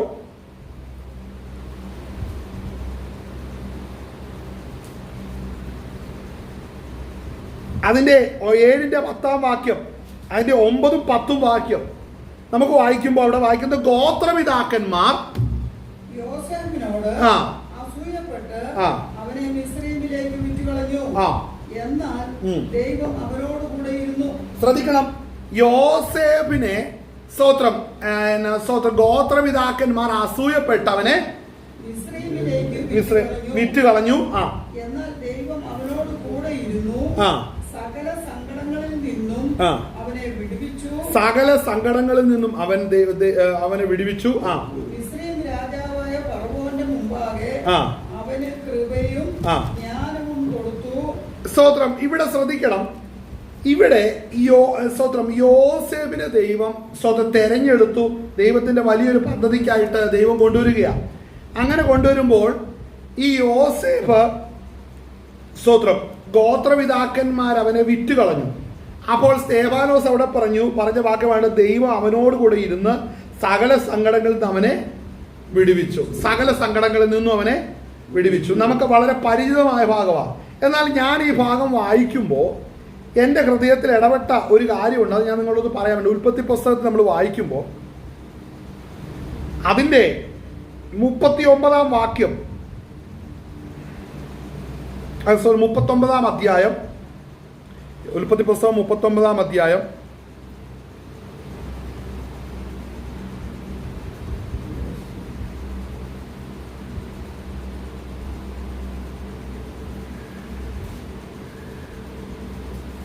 അതിന്റെ അതിന്റെ 18 മുതൽ ഒന്ന് വായിക്കാം. ഞാൻ ഉറക്കെ നിലവിളിച്ചപ്പോൾ, കിട്ടിയെങ്കിൽ വായിക്കാം 39-ന്റെ 18. അപ്പോസ്തല പ്രവൃത്തി ഉൽപ്പത്തി പുസ്തകം 39-ന്റെ 18. ഞാൻ ഉറക്കെ നിലവിളിച്ചപ്പോൾ അവൻ എൻ്റെ വസ്ത്രം എൻ്റെ അടുക്കൽ വിട്ട് പുറത്തേക്ക് ഓടിപ്പോയി എന്ന് പറഞ്ഞു. നിന്റെ ദാസൻ ഇങ്ങനെ എന്നോട് ചെയ്തത് എന്ന് തൻ്റെ ഭാര്യ പറഞ്ഞ വാക്ക് യജമാനൻ കേട്ടപ്പോൾ അവന് കോപമുണ്ടായി. അതായത് പോത്തിഫറിന്റെ ഭാര്യ പോത്തിഫറിനോട് പറയുന്ന രംഗമാണ്. പോത്തിഫറിന്റെ ദാസനായ യോസേഫ് അവന്റെ ഭവനത്തിൽ ഇരുന്ന് പോത്തിഫറിന്റെ ഭാര്യയെ യോസേഫിനെ വശീകരിച്ചു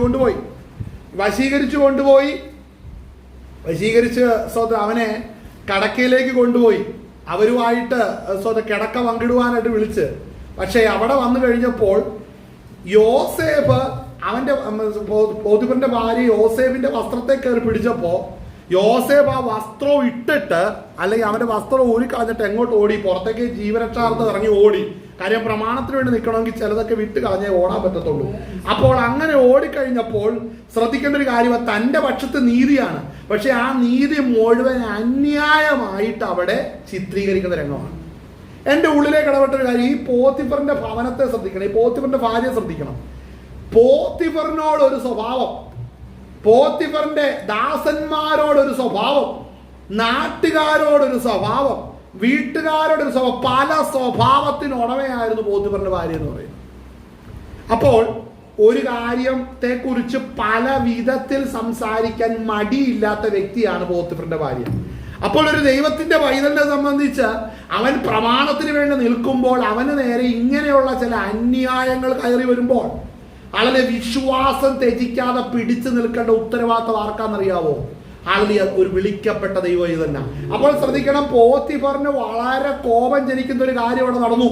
പോത്തിഫറിന്റെ ഭാര്യ പറഞ്ഞു, നിന്റെ ദാസനാണ് എന്നോട് ഈ അന്യായവും എന്നോട് ഈ അതിക്രമവും കാണിച്ചത് എന്ന് പറഞ്ഞപ്പോൾ ഇത് കണ്ട് വളരെ കോപിഷ്ഠനായ പോത്തിഫർ അവിടെ പ്രവർത്തിക്കുന്ന എങ്ങനെയാണ്? അടുത്ത വാക്കൊന്ന് വായിക്കാവോ? സ്തോത്രം.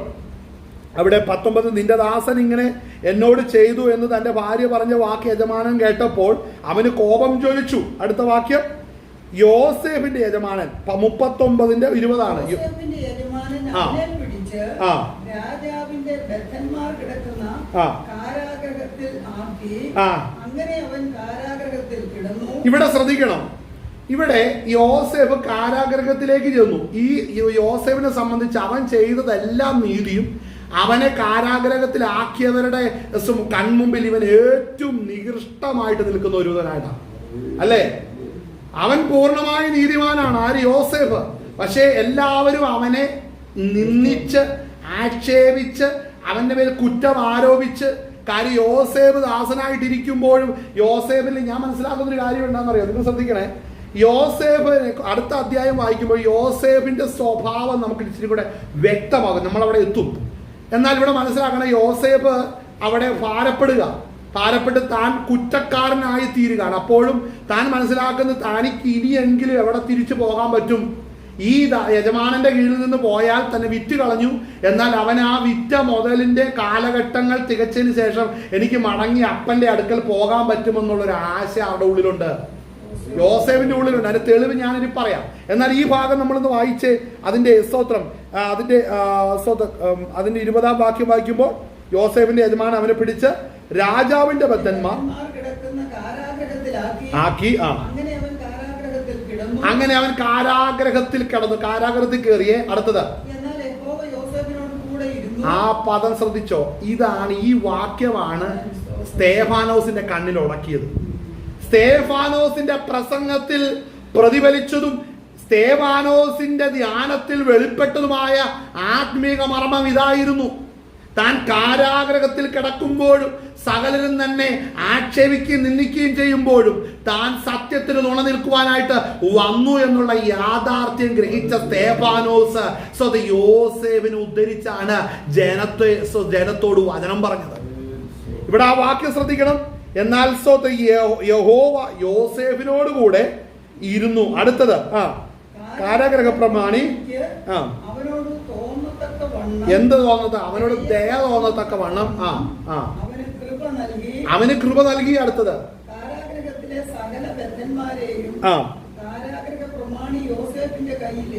ഏൽപ്പിച്ചു.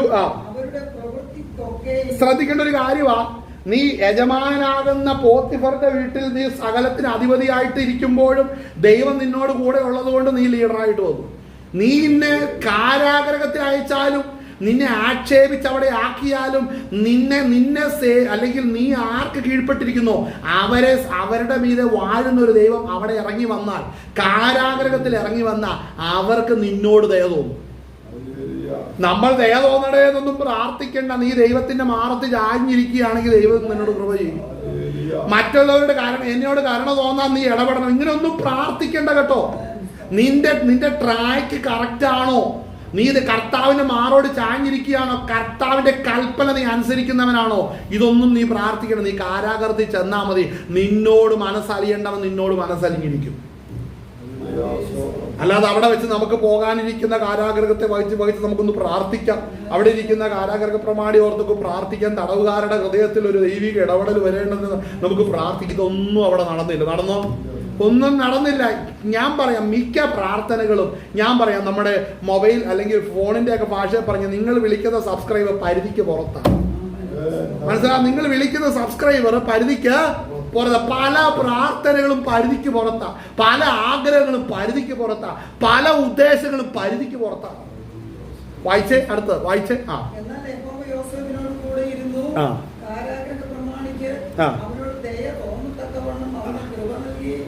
കാരാഗ്രഹത്തിലെ സകല ബദ്ധന്മാരെയും കാരാഗ്രഹ പ്രമാണി യോസേഫിന്റെ കയ്യിൽ ഏൽപ്പിച്ചു.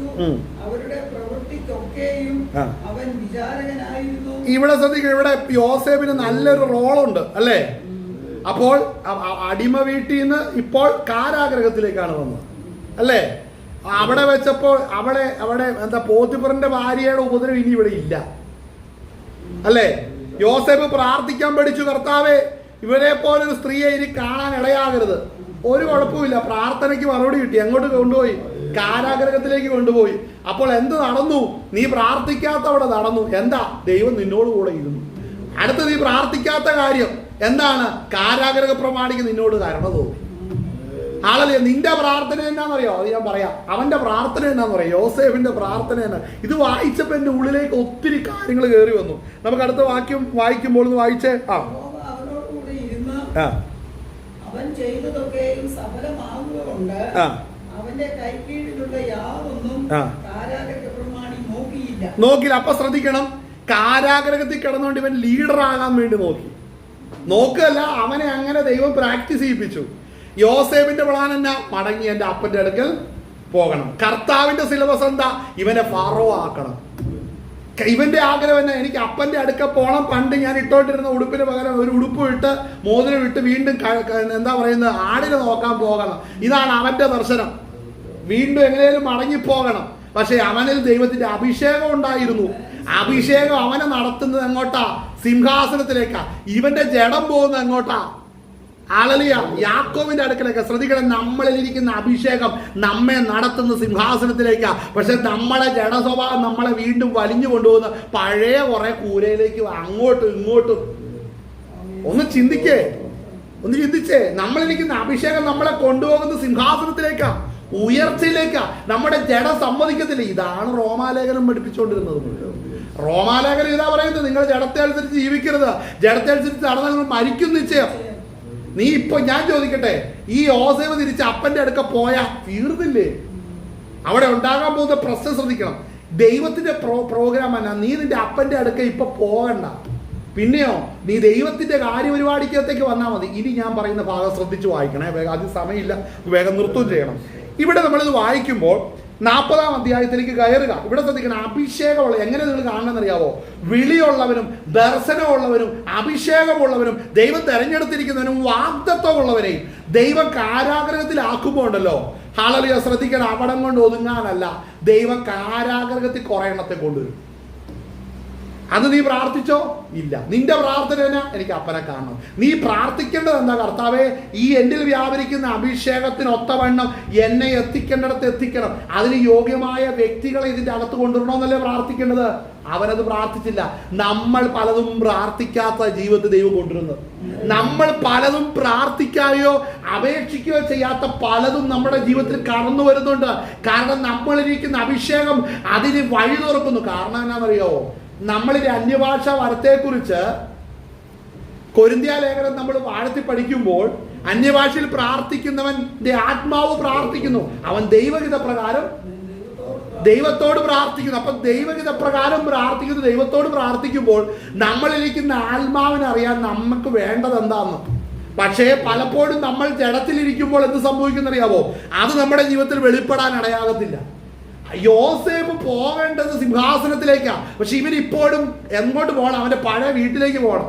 പഴയ ആടിനെയും കന്നുകാലിയിലേക്ക് നോക്കാൻ വേണ്ടിയാണ് ഇവരിയ്ക്കുന്നത്. എന്റെ ഭാഷയിൽ പറഞ്ഞല്ലേ, അവന് പഴയ യോസേഫായാൽ മതി, മന്ത്രിയാകണ്ട. അവന് പഴയ യോസേഫായാൽ മതി, മന്ത്രിയാകണ്ട. മന്ത്രിയാകണമെന്നുള്ളത് അവന്റെ അഭിഷേകത്തിനെ അറിയത്തുള്ളൂ. അവനിരിക്കുന്ന വിളിക്കേ അത് അറിയത്തുള്ളൂ. ദൈവം പകർന്നിരിക്കുന്ന അഭിഷേകമാണ് അവനെ സിംഹാസനത്തിലേക്ക് എത്തിക്കുന്നത്. ഹല്ലേലൂയ. അവിടെ അത് ചിന്തിക്കുമ്പോൾ നമ്മൾ ചിന്തിക്കും, ഇവൻ കാരാഗ്രഹത്തിൽ വന്നു കഴിയുമ്പോൾ ഇവന് ആള് ഹാപ്പിയാ. നിങ്ങൾ ശ്രദ്ധിക്കണം, ആള് ഹാപ്പിയാണ്. കാരണം അവിടെ 2 പേര് വന്നു. ഒരാൾ ആരാ? പാനപാത്രവാഹകൻ വരുന്നുണ്ട്. അടുത്തതാണ് അപ്പക്കാരന്റെ പ്രമാണിയും വരുന്നുണ്ട്. 2 പ്രമാണിമാരും വന്നിരിക്കുന്നു. അവർ 2 പേരും എന്ത് സംഭവിച്ചു? അവർ 2 പേരും ദർശനം കണ്ടു. ശ്രദ്ധിക്കണേ, അഭിഷേകമുള്ളവൻ കാരാഗ്രഹത്തിൽ കിടക്കുമ്പോഴും നിന്റെ കൂടെ സെല്ലിൽ കിടക്കുന്നവനും ദർശനം കാണാൻ തുടങ്ങും. കാര്യം അഭിഷേകത്തിന് ഒരിക്കലും റെസ്റ്റ് ഇല്ല. ശുശ്രൂഷയ്ക്ക് റെസ്റ്റ് ഉണ്ടോ? ഇല്ല. ഇത് ഞാൻ ചിന്തിച്ചപ്പോ ദൈവമേ, ഇത് ഭയങ്കരമാണ്. നമ്മൾ പലയിടത്തും നമ്മൾ കടന്നു ചെല്ലുമ്പോൾ ചിന്തിക്കും, ഞാൻ എന്തിനാ ഈ വഴിക്ക് പോകുന്നത്, ഞാൻ ആരെ കാണാനാ പോകുന്നത്, നമുക്ക് മനസ്സിലാകത്തില്ല. പക്ഷെ നമ്മളിലെ അഭിഷേകത്തിന് പദ്ധതികളുണ്ട്. നമ്മളിൽ പകർന്ന ദൈവാത്മാവിന് നമ്മൾ പോകുന്ന റൂട്ടിൽ ചില കാര്യങ്ങൾ ചെയ്യാനുണ്ട്, ചില വ്യക്തികളോട് സംസാരിക്കാനുണ്ട്. അത് നമ്മുടെ അജണ്ട അല്ല, നമ്മുടെ പ്രാർത്ഥനയല്ല. നമ്മൾ വെറുതെ ഇറങ്ങി പോവുകയല്ലേ, പ്രാർത്ഥിക്കുക പോലും ചെയ്യാതെ. നമ്മൾ പ്രാർത്ഥിക്കുക പോലും ചെയ്യാതിരിക്കുമ്പോഴും നമ്മളിൽ ദൈവിക ശുശ്രൂഷകൾ നടക്കുന്നുണ്ട്. അതെങ്ങനെയാ നടക്കുന്നേ? ഈ അഭിഷേകത്തിന് ഒരു ദർശനമുണ്ട്. യോസേഫിന് ഒരു ദർശനവും ഇല്ല.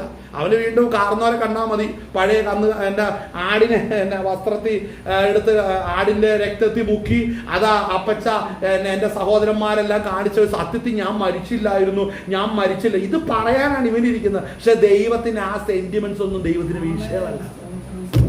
ഹല്ലേലൂയ.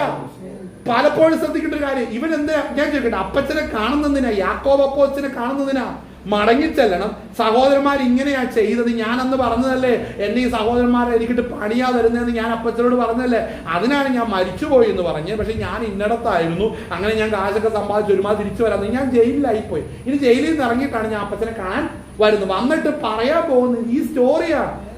പക്ഷെ ഒരു കാര്യമുണ്ട്, നീ യാക്കോബിനോട് കഥ പറയും. കഥ കേട്ട് കഴിയുമ്പോ യാക്കോബിന്റെ സ്വഭാവം എന്നാന്നറിയോ? പഴയ സ്വഭാവമാടാ. എന്നാ നിന്റെ സഹോദരന്മാരെ കുറിച്ച് ദുസൂചന പറഞ്ഞു കഴിയുമ്പോൾ യാക്കോബിന് മാറ്റമൊന്നുമില്ല. നീ ഇന്ന് ചെന്നാലും നാളെ ചെന്നാലും ഒരു വർഷം കഴിഞ്ഞു ചെന്നാലും യാക്കോബിന് നിന്നെ കുറിച്ച് തിരിച്ചറിവ് വരണമെന്നുണ്ട്. നിന്നിൽ പകർന്ന അഭിഷേകം തിരിച്ചറിഞ്ഞാലാ നിന്റെ വില എന്നാന്ന് അവരറിയത്തുള്ളൂ. മനസ്സിലാകുന്നുണ്ടോ? ദൈവം യോസേഫിൽ പകർന്ന അഭിഷേകം തിരിച്ചറിയുന്നത് വരെയും യാക്കോബിന്റെ അടുക്കലേക്കുള്ള വഴി നിരോധനമായിരിക്കും. ഇതറിഞ്ഞപ്പോ പരിശുദ്ധാത്മാവിനോട് ഇടപെട്ടു, ഇങ്ങനെയാണ് കർത്താവ് കൊണ്ടുപോകുന്നത്. ഹല്ലേലൂയ. അടുത്ത വാക്ക് ശ്രദ്ധിക്കും. ഞാൻ ഈ പറഞ്ഞ രണ്ടു കൂട്ടര് ദർശനം കണ്ടു. അവർ കണ്ട ദർശനത്തെ കുറിച്ച് പറഞ്ഞു, പാനപാത്രവാഹനെ കുറിച്ച് പറഞ്ഞു. നീ 3 ദിവസത്തിനുള്ളിൽ എന്നാ ചെയ്യും? തിരിച്ച് രാജാവിന്റെ സന്നിധിയിൽ ചെന്ന് നീ പഴയ പണി നീ ചെയ്യും, അല്ലേ? പഴയ കാര്യം ചെയ്യും. അപ്പക്കാരന്റെ പ്രമാണിയോട് പറഞ്ഞു, ദേ നീ പോകത്തില്ല, 3 ദിവസം കൊണ്ട് നിന്റെ തല കണ്ടിച്ച് നീ ഭൂമിയിൽ നിന്ന് യാത്രയാകും ചെയ്യും. അതാ പറഞ്ഞതുപോലെ സംഭവിച്ചു, അല്ലേ? ഇത് കേൾക്കുമ്പോൾ എൻ്റെ ഉള്ളത്തോട് ഇടപെട്ടൊരു കാര്യമുണ്ട്. അതിന്റെ 40-ാം അധ്യായത്തിൽ സ്തോത്രം, അതിന്റെ 11 മുതൽ 10 മുതൽ ഒന്ന് വായിക്കാവോ? 40-ന്റെ 10 മുതൽ, ഉൽപ്പത്തി പുസ്തകം 40-ന്റെ 10-ാം വാക്യം മുതൽ ഒന്ന് വായിച്ചേ. സമയം പോകുന്നത് നിർത്താം. മുന്തിരിവള്ളിയിൽ 3 കൊമ്പ്, അത് തളുത്തു, കുലകളിൽ മുന്തിരിങ്ങ പഴുത്തു. ഫറവോന്റെ പാനപാത്രം എന്റെ കയ്യിൽ ഉണ്ടായിരുന്നു. ഞാൻ മുന്തിരിപ്പഴം പറിച്ച് ഫറവോന്റെ പാനപാത്രത്തിൽ പിഴിഞ്ഞ് ഫറവോന്റെ കയ്യിൽ കൊടുത്തു. യോസേഫ് അവനോട് പറഞ്ഞത്, അതിന്റെ അർത്ഥം ഇതാവുന്നു, 3 കൊമ്പ് 3 ദിവസം, 3 ദിവസത്തിനകം ഫറവോൻ നിന്നെ കടാക്ഷിച്ച് വീണ്ടും നിന്റെ സ്ഥാനത്താക്കും. നീ പാനപാത്രവാഹകനായി മുമ്പിലത്തെ പതിവ് പോലെ ഫറവോന്റെ കയ്യിൽ പാനപാത്രം കൊടുക്കും. എന്നാൽ നീ ശുഭമായിരിക്കുമ്പോൾ എന്നെ ഇനി ഇത്രയും കാര്യം ദർശനത്തിന്റെ പദ്ധതി, ഇത്രയും പറയുന്ന ആത്മാവിന്റെ നിയോഗത്തോടെ പറയുന്നത്. ഇത്രയും കാര്യം യോസേഫ് വിവേചിച്ച് ആത്മാവിൽ വെളിപ്പെടുത്തി പാനപാത്രവാഹന് കൊടുക്കുക. ഇത്രയും ഡയലോഗ് പറയുന്ന ദൈവകൃപയിലാണ്. ഞാൻ പറയാൻ ശ്രദ്ധിക്കണം, ദർശനത്തിൽ നിന്നുകൊണ്ടാണ് ഈ യോസേഫ് ഇത് പറയുന്നത്. ഇത് പറഞ്ഞു കഴിഞ്ഞ് ഇനി ഇതിന്റെ കൂടെയാണ് യോസേഫിന്റെ കാര്യം ആഡ് ചെയ്യുന്നത്.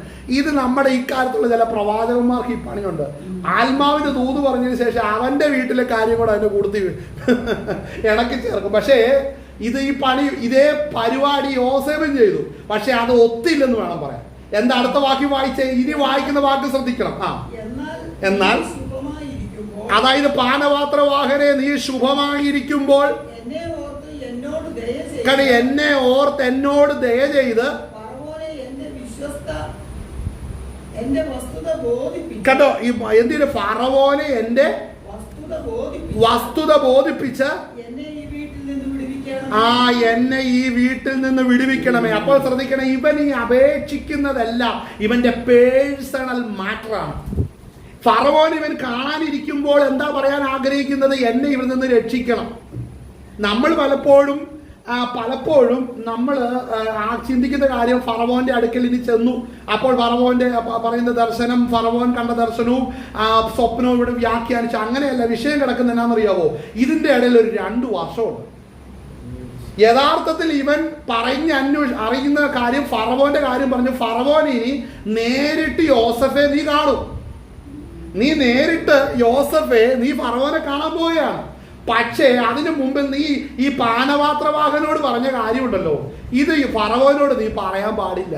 അതിന് നിനക്കൊരു 2 വർഷം സ്വർഗത്തിലെ ദൈവം നിശ്ചയിച്ചു. കാര്യങ്ങൾ താമസിക്കുന്നതിന് കാരണം എന്നാണെന്നറിയാവോ? ആത്മീക ദൂതുകളും ദർശനങ്ങളും ഉണ്ട്. ഇതിന്റെ കൂടെ വേണ്ടാത്തത് കയറ്റി കയറ്റി കയറ്റി തുന്നിപ്പിടിപ്പിക്കുന്ന പരിപാടി ഉണ്ടല്ലോ, ഇത് അവസാനിപ്പിച്ചാൽ ആ ദർശനത്തിലേക്ക് കയറത്തുള്ളൂ.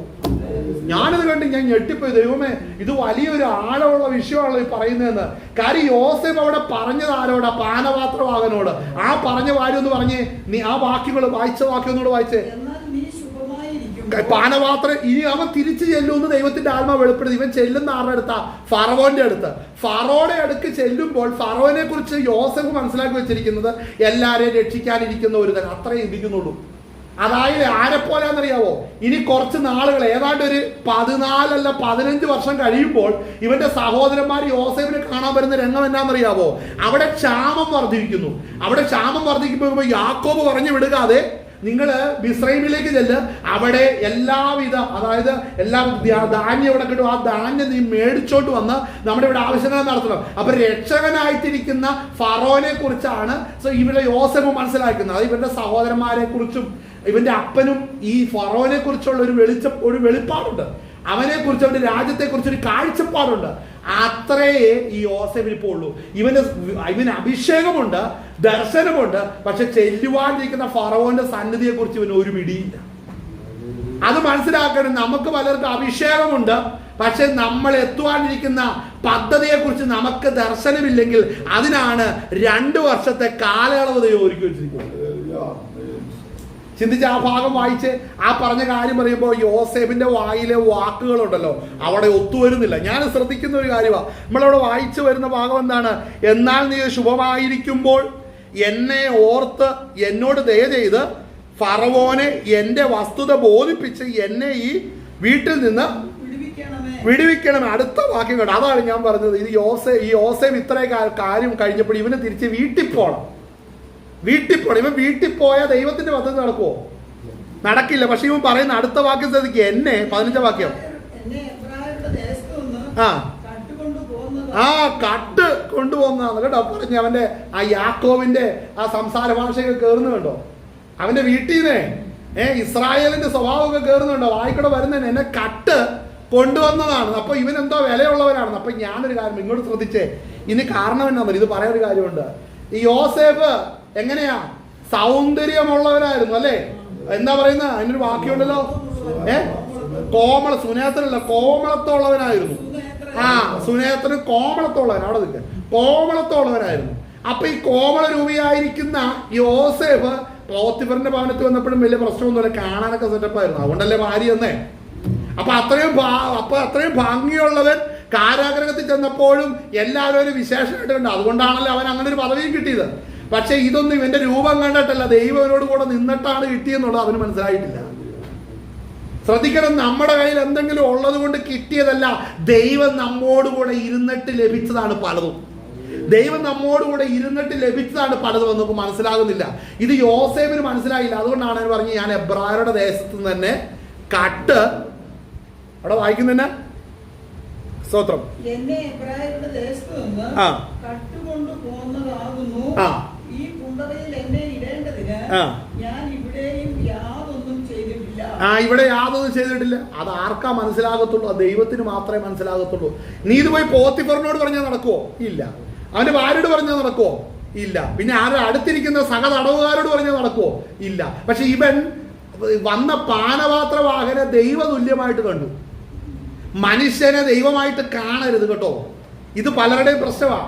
അടുത്ത് നിൽക്കുന്ന മനുഷ്യരെ ദൈവതുല്യമായിട്ട് കണ്ടു. നീ പോയി ഇപ്പോ എന്നെ രക്ഷിക്കണമെന്ന്. ഞാനൊരു കാര്യം നിങ്ങളോട് പറയാം, ഒരിക്കലും ഒരു മനുഷ്യന്റെ മുമ്പിൽ പോയി ദൈവതുല്യമായിട്ട് പോയി കൈകൂപ്പി നിന്ന് അവരോട് ഒന്നിനും അപേക്ഷിക്കരുത്. ദൈവം ആഗ്രഹിക്കുന്നല്ല അത്. നമ്മൾ ചിന്തിക്കുന്ന അങ്ങനെയൊക്കെ പറയാതെ എങ്ങനെ കാര്യം നടക്കുന്നതെന്ന്. നടന്നോ? യോസേഫിന്റെ കാര്യം നടന്നോ? പറഞ്ഞേ, ദൈവം അനുവദിക്കുന്ന സമയം വരെയും പലതും അടങ്ങിയിരിക്കും, പലതും വെളിപ്പെടാതിരിക്കും. പലതും വെളിപ്പെടാതിരിക്കുന്നതിന് കാരണം ദൈവം അതും നിരോധിച്ചത് കൊണ്ടാണ്.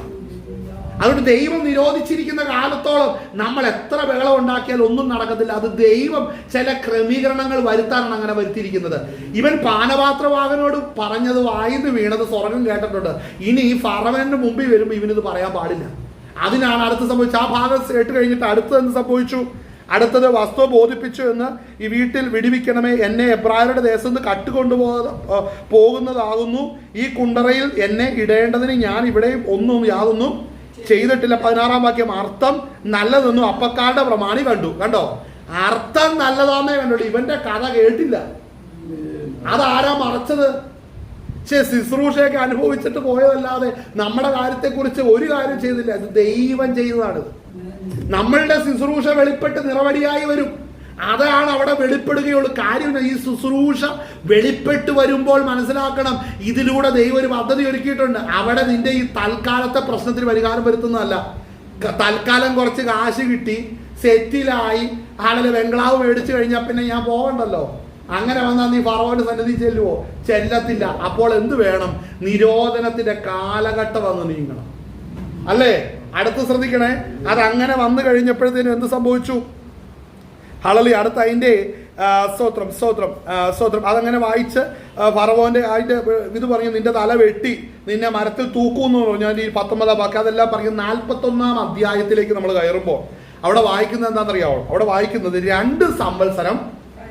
അപ്പൊ കണ്ടോ, 2 വർഷം കഴിഞ്ഞു. ഇവൻ ഈ സംസാരിക്കുന്ന ഈ യോസേഫിന്റെ എന്ത് ചോദിച്ചാൽ എന്റെ ഭൗതികകാര്യം രക്ഷപ്പെടാൻ വേണ്ടി സംസാരിക്കുന്ന യോസേഫിന് ഒരു മാറ്റി, ഇവന്റെ ഭൗതികകാര്യം ഇവന് മിണ്ടരുത്. ഇവന്റെ ഗ്ലാമറൊക്കെ നോക്കിയിട്ടാണ് കാര്യങ്ങളൊക്കെ. ഇവന്റെ ഗ്ലാമറും കാണണം. കാരണം എന്നാ, ഫറവോൻ കാണാൻ പോകുന്നത് നിന്റെ ഗ്ലാമർ അല്ല കുഞ്ഞെ, നിന്നെ പറയുന്ന കാര്യം ഒന്നുമല്ല വിഷയം. നിന്നെ കാണാൻ പോകുന്ന നിന്നിൽ പകർന്ന അഭിഷേകം മാത്രമാണ് ഫറവോൻ നോക്കത്തുള്ളൂ. ഫറവോൻ നോക്കുന്ന നിന്നിലെ അഭിഷേകമാണ്, അല്ലേ? മറ്റെന്തെങ്കിലും വിഷയമുണ്ടോ? മറ്റെന്തെങ്കിലും വിഷയമുണ്ടോ? 2 വർഷം കഴിഞ്ഞു. ഒന്ന് വായിച്ച ഭാഗം ഒന്ന് വായിച്ച വേറെ ഭാഗം.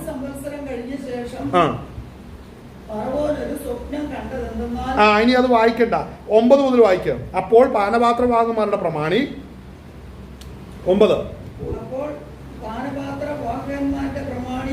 ഫറവോനോട് പറഞ്ഞത്, ഇന്നു ഞാൻ എന്റെ കുറ്റം ഓർക്കുന്നു. ഫറവോൻ അടിയങ്ങളോട് കോപിച്ചു, എന്നെയും അപ്പക്കാരുടെ പ്രമാണിയെയും അകമ്പടി നായകന്റെ വീട്ടിൽ തടവിലാക്കിയിരിക്കുന്നുവല്ലോ. അല്ല, തടവിലാക്കിയിരുന്നുവല്ലോ. വ്യക്തമായിട്ട് വായിക്കേ, അർത്ഥമൊക്കെ എത്തിപ്പോകുന്നു. ഇത് പൂർവ്വകാലത്തെ കുറിച്ച് പറയാ. പാസ്റ്റ് ടെൻസ് ആയത്. അവിടെ വെച്ച് ഒരു രാത്രിയിൽ തന്നെ സ്വപ്നം കണ്ടു. ഞാനും അവനും. അവൻ ഇപ്പൊ ഭൂമിയിലില്ല. ആരവൻ? അപ്പക്കാരനായിരുന്നു, അപ്പക്കാരന്റെ പ്രമാണിയായിരുന്നു. അവൻ ഭൂമിയിൽ നിന്ന് പോയി. ജീവിച്ചിരിക്കുന്ന ഇവനാണ്. അപ്പോൾ ശ്രദ്ധിക്കണം കേട്ടോ, ഈ പാനപാത്രവാഹകൻ ഫറവോയോട് ഈ കാര്യം പറയുമ്പോൾ ഇതിന്റെ ജെന്യുവിനിറ്റി അവിടെ വെളിപ്പെടുന്നത് ശ്രദ്ധിച്ചോ? അതായത് അതിന്റെ യാഥാർത്ഥ്യം അവിടെ വെളിപ്പെടുക. എന്താണെന്നറിയാവോ? എന്നോടൊരു കാര്യം പറയുമ്പോൾ ആ പറയുന്ന കാര്യത്തിൽ വ്യക്തമായ തെളിവ് വേണം. ഞാനൊരു കാര്യം കണ്ടു, അത് ഞങ്ങൾ 2 പേര് കണ്ടു. ഞാനൊരുത്തൻ ജീവിച്ചിരിക്കുന്ന, മറ്റൊരുത്തൻ നിന്റെ കൽപ്പന കൊണ്ട് മരിച്ചു. മനസ്സിലാവുന്നുണ്ടോ? അപ്പോൾ ഇത് 2 വർഷം കഴിഞ്ഞാൽ വെളിപ്പെടും. ശ്രദ്ധിക്കണം കേട്ടോ, നമ്മൾ ആരും ഒന്നും ചെയ്യണ്ട. ലോകത്തിന്റെ പല ഭാഗത്തിരുന്ന് പല സംസാരങ്ങളും ഉണ്ടാകും. ആ സംസാരം ദൈവത്തിന്റെ മാസ്റ്റർ പ്ലാനിൽ പെട്ടതാണ്. നമ്മൾ ഇവിടെ കിടന്ന് കലങ്ങിയിട്ടൊരു കാര്യമില്ല. നമ്മളാണെങ്കിൽ നമ്മൾ ശക്തമായിട്ട് പ്രാർത്ഥിക്കണം. ഇവന്റെ ദൂത് ഫറോ കേൾക്കാൻ വേണ്ടി ശക്തമായിട്ട് ഒരു കത്ത് എഴുതാം, ഒരു SMS വിടാം, ഒരു മെസ്സേജ്. ഇതൊന്നും ചെയ്യണ്ട. ഇതിലൊന്നും നടക്കുന്ന കാര്യമല്ല. ഇത് ദൈവത്തിന്റെ കാര്യപരിപാടിപ്പെട്ട കാര്യമാണിത്. ശ്രദ്ധിക്കണം. അവിടെ പാനപാത്രവാഹകന്റെ ബുദ്ധി, അവനിപ്പോ വേറൊന്നും പറയാൻ കിട്ടുന്നില്ല. 2 വർഷം കഴിഞ്ഞു. ഓർമ്മിച്ചു വന്നത് കണ്ടോ? ദൈവാത്മാവ് ഇടപെട്ടപ്പോ അവന്റെ ബുദ്ധിയിൽ ഈ കാര്യം വ്യക്തമായി ഓർപ്പിച്ചു. ഒന്നും മറക്കത്തില്ല കേട്ടോ. ദൈവം നമ്മളെ കൊണ്ട് ചെയ്യിപ്പിക്കുന്ന ശുശ്രൂഷകളൊന്നും അങ്ങനെ മറക്കത്തില്ല. തക്ക സമയത്ത് അതിന്റെ റിപ്പോർട്ട് പുറത്തു വന്നിരിക്കും. അത് ഉറപ്പാ. ഇത് ഞാൻ പ്രാർത്ഥിച്ച് ധ്യാനിച്ചപ്പോ എത്ര ആഴമുള്ള വിഷയം ഞാൻ ചിന്തിക്കാൻ ഇടയായി തീർന്നു. അടുത്ത ഭാഗം ഒന്ന് ചിന്തിച്ച് അതിന്റെ ഭാഗം ഒന്ന് വായിക്കുന്ന അവിടെ പറഞ്ഞു.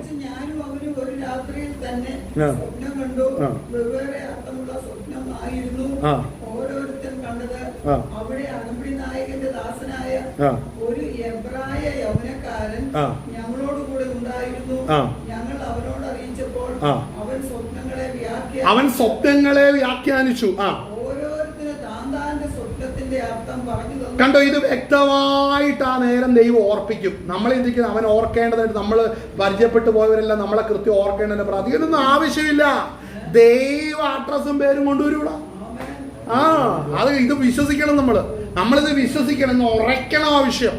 അത് കാരണം എന്നാണെന്നറിയാവോ? ഇത് ശ്രദ്ധിക്കണേ. ഞാൻ ആദ്യം പറഞ്ഞല്ലോ, നമ്മൾ ഈ വാക്യം ശ്രദ്ധിച്ചല്ലോ. ഇനി ഒരു വാക്യം വായിക്കാൻ പോകുന്നതിന് മുമ്പേ നമ്മൾ വായിച്ച വാക്യം ശ്രദ്ധിക്കല്ലോ. അവിടെ നീ ശുഭമായിരിക്കുമ്പോൾ എന്നെ ഓർത്ത് എന്നോട് ദയ ചെയ്ത് ഫറവോൻ എൻ്റെ വസ്തുത ബോധിപ്പിച്ച് എന്നെ ഈ വീട്ടിൽ നിന്ന് വിടുവിക്കണം. എന്നെ ഈ വീട്ടിൽ, അതായത് ജയിലിൽ നിന്ന് വിടുവിക്കണം. അടുത്തത് എന്നെ എബ്രായരുടെ ദേശത്ത് നിന്ന് കട്ടുകൊണ്ടുപോയതായിരുന്നു, അല്ലേ? ഇവൻ ദർശനം ഉണ്ടായിരുന്നു. ഇനി എന്നാ സംഭവിക്കുന്നറിയാവോ? ഇവൻ എബ്രായരുടെ ദേശത്ത് വന്നാന്ന് പോലും തോന്നാത്ത രീതിയിലാക്കി ദൈവം. ആരെ? യോസേഫിന്. തെളിവ് ഇപ്പൊ പറയാം. അവിടെ വായിക്കുന്നത് എന്താണ്? സ്തോത്രം. അവിടെ വായിക്കുന്നത് നമ്മൾ വായിച്ച സ്തോത്രം അതിന്റെ 14-ാം വാക്യം ഒന്ന് വായിച്ചേ. 41 വിളിപ്പിച്ചു. അവനെ വേഗത്തിൽ കുണ്ടറയിൽ നിന്ന് ഇറക്കി. അവൻ ശൗര്യം ചെയ്യിച്ചു. എന്ന് പറഞ്ഞ എന്നാ? നിർത്തിക്കേ, വിട്ടുപോകാതെ, അവിടെ വന്ദേഭാരത് പോലെ പോകാതെ അവിടെ നിന്നിട്ട് ചിന്തിച്ച് അവിടെ വായിക്കുന്ന അവനെ ആളയച്ച് യോസേഫിനെ വിളിപ്പിച്ചു.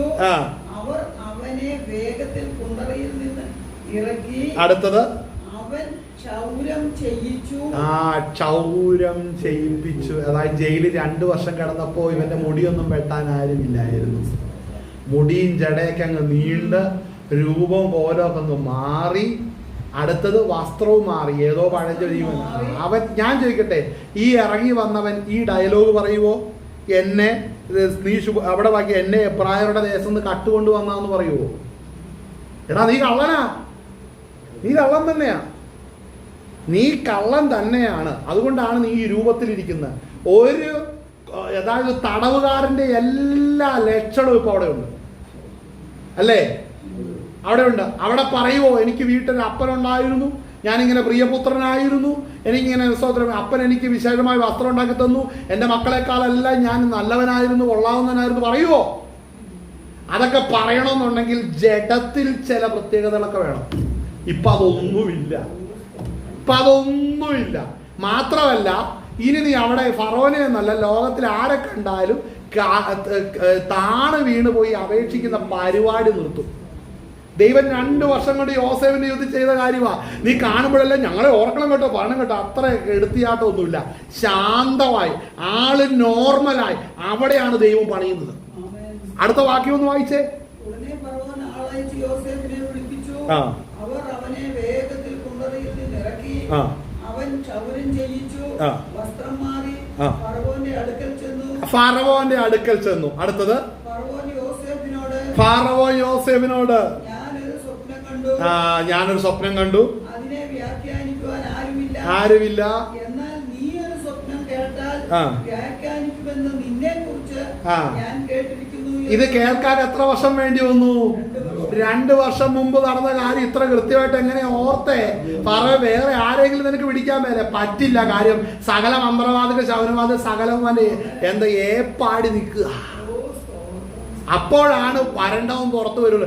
ഞാനൊരു കാര്യം പറയാം കേട്ടോ, 430 വർഷം വന്നപ്പോ ജനത്തിന്റെ നിലവിളി സ്വർഗത്തിൽ കയറി. അപ്പോഴാണ് വിടുതലുണ്ടായത്. ഇത് ചില നിലവിളികൾ ഇങ്ങനെ ഉയരാതെ ഒന്നും സംഭവം പുറത്തു വരത്തില്ല. അപ്പോൾ ഒരു കാര്യം മനസ്സിലാക്കണം, യോസേഫ് ഇപ്പൊ കാര്യങ്ങളൊക്കെ കേട്ടു. അടുത്ത വാക്ക് യോസേഫ് പറയുന്നത് കേക്ക്. അത് ഈ യോസേഫ് ഫറവോനോട് ഞാനല്ല. ഇപ്പൊ എന്റെ ഒരു കാര്യം ഇവിടെ ശ്രദ്ധിച്ചേ. ഇപ്പൊ എനിക്ക് എന്നെ എബ്രായരുടെ ഇടയിൽ നിന്ന് നാട്ടിൽ നിന്ന് കട്ടോട്ട് പോകുന്നൊന്നും എനിക്ക് പറയണ്ട. എനിക്കിപ്പോ അത് വിഷയമില്ല. എനിക്കിപ്പോ അത് പറയില്ലേലും കുഴപ്പമില്ല. ഞാൻ കാരാഗ്രഹത്തിൽ ഞാൻ സെറ്റിലാ.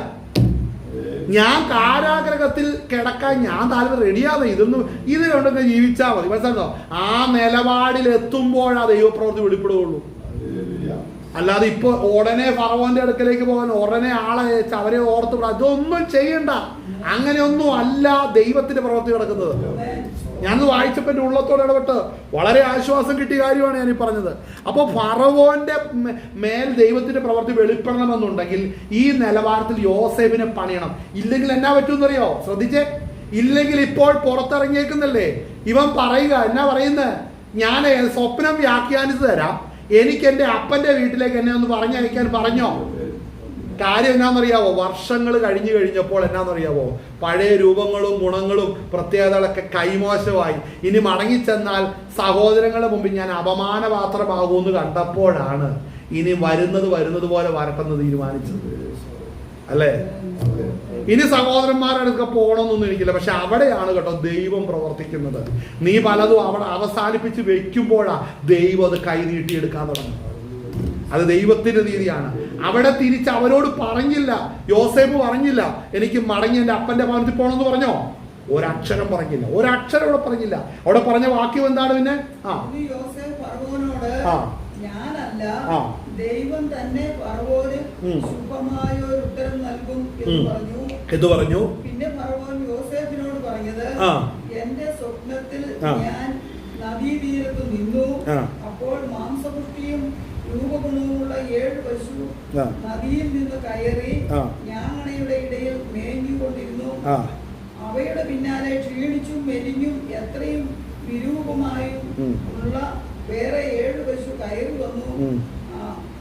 അത്ര വിരൂപമായവയെ ഞാൻ മിസ്രയീം ദേശത്തെങ്ങും കണ്ടിട്ടില്ല. എന്നാൽ മെലിഞ്ഞും വിരൂപവുമായുള്ള പശുക്കൾ പുഷ്ടിയുള്ള മുമ്പിലത്തെ 7 പശുക്കളെ തിന്നുകളഞ്ഞു.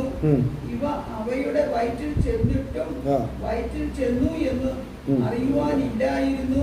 അവ മുമ്പിലത്തെ പോലെ തന്നെ വിരൂപമുള്ളവ ആയിരുന്നു. 32-ാം വാക്യം വെച്ചു. 32-ാം വാക്യം ഏറ്റു താഴെ.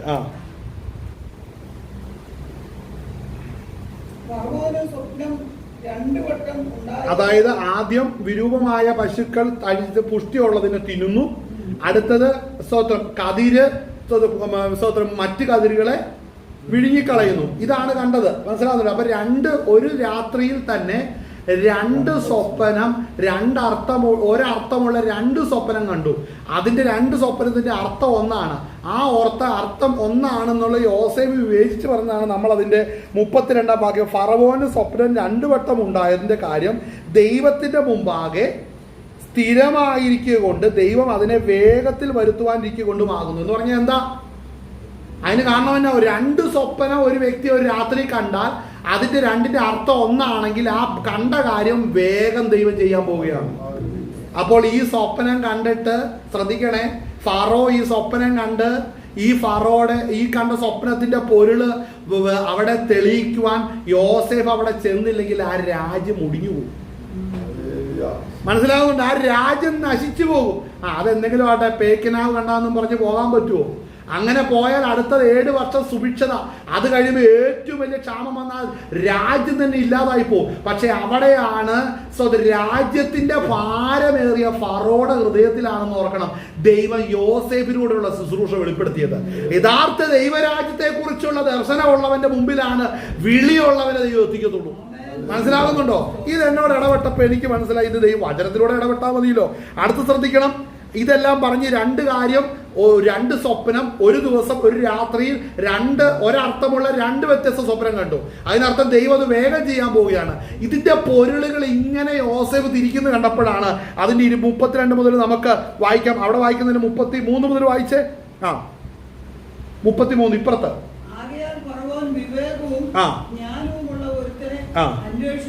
അന്വേഷിച്ചു മിസ്രയീം ദേശത്തിനു മേലധികാരിയാക്കി വയ്ക്കണം.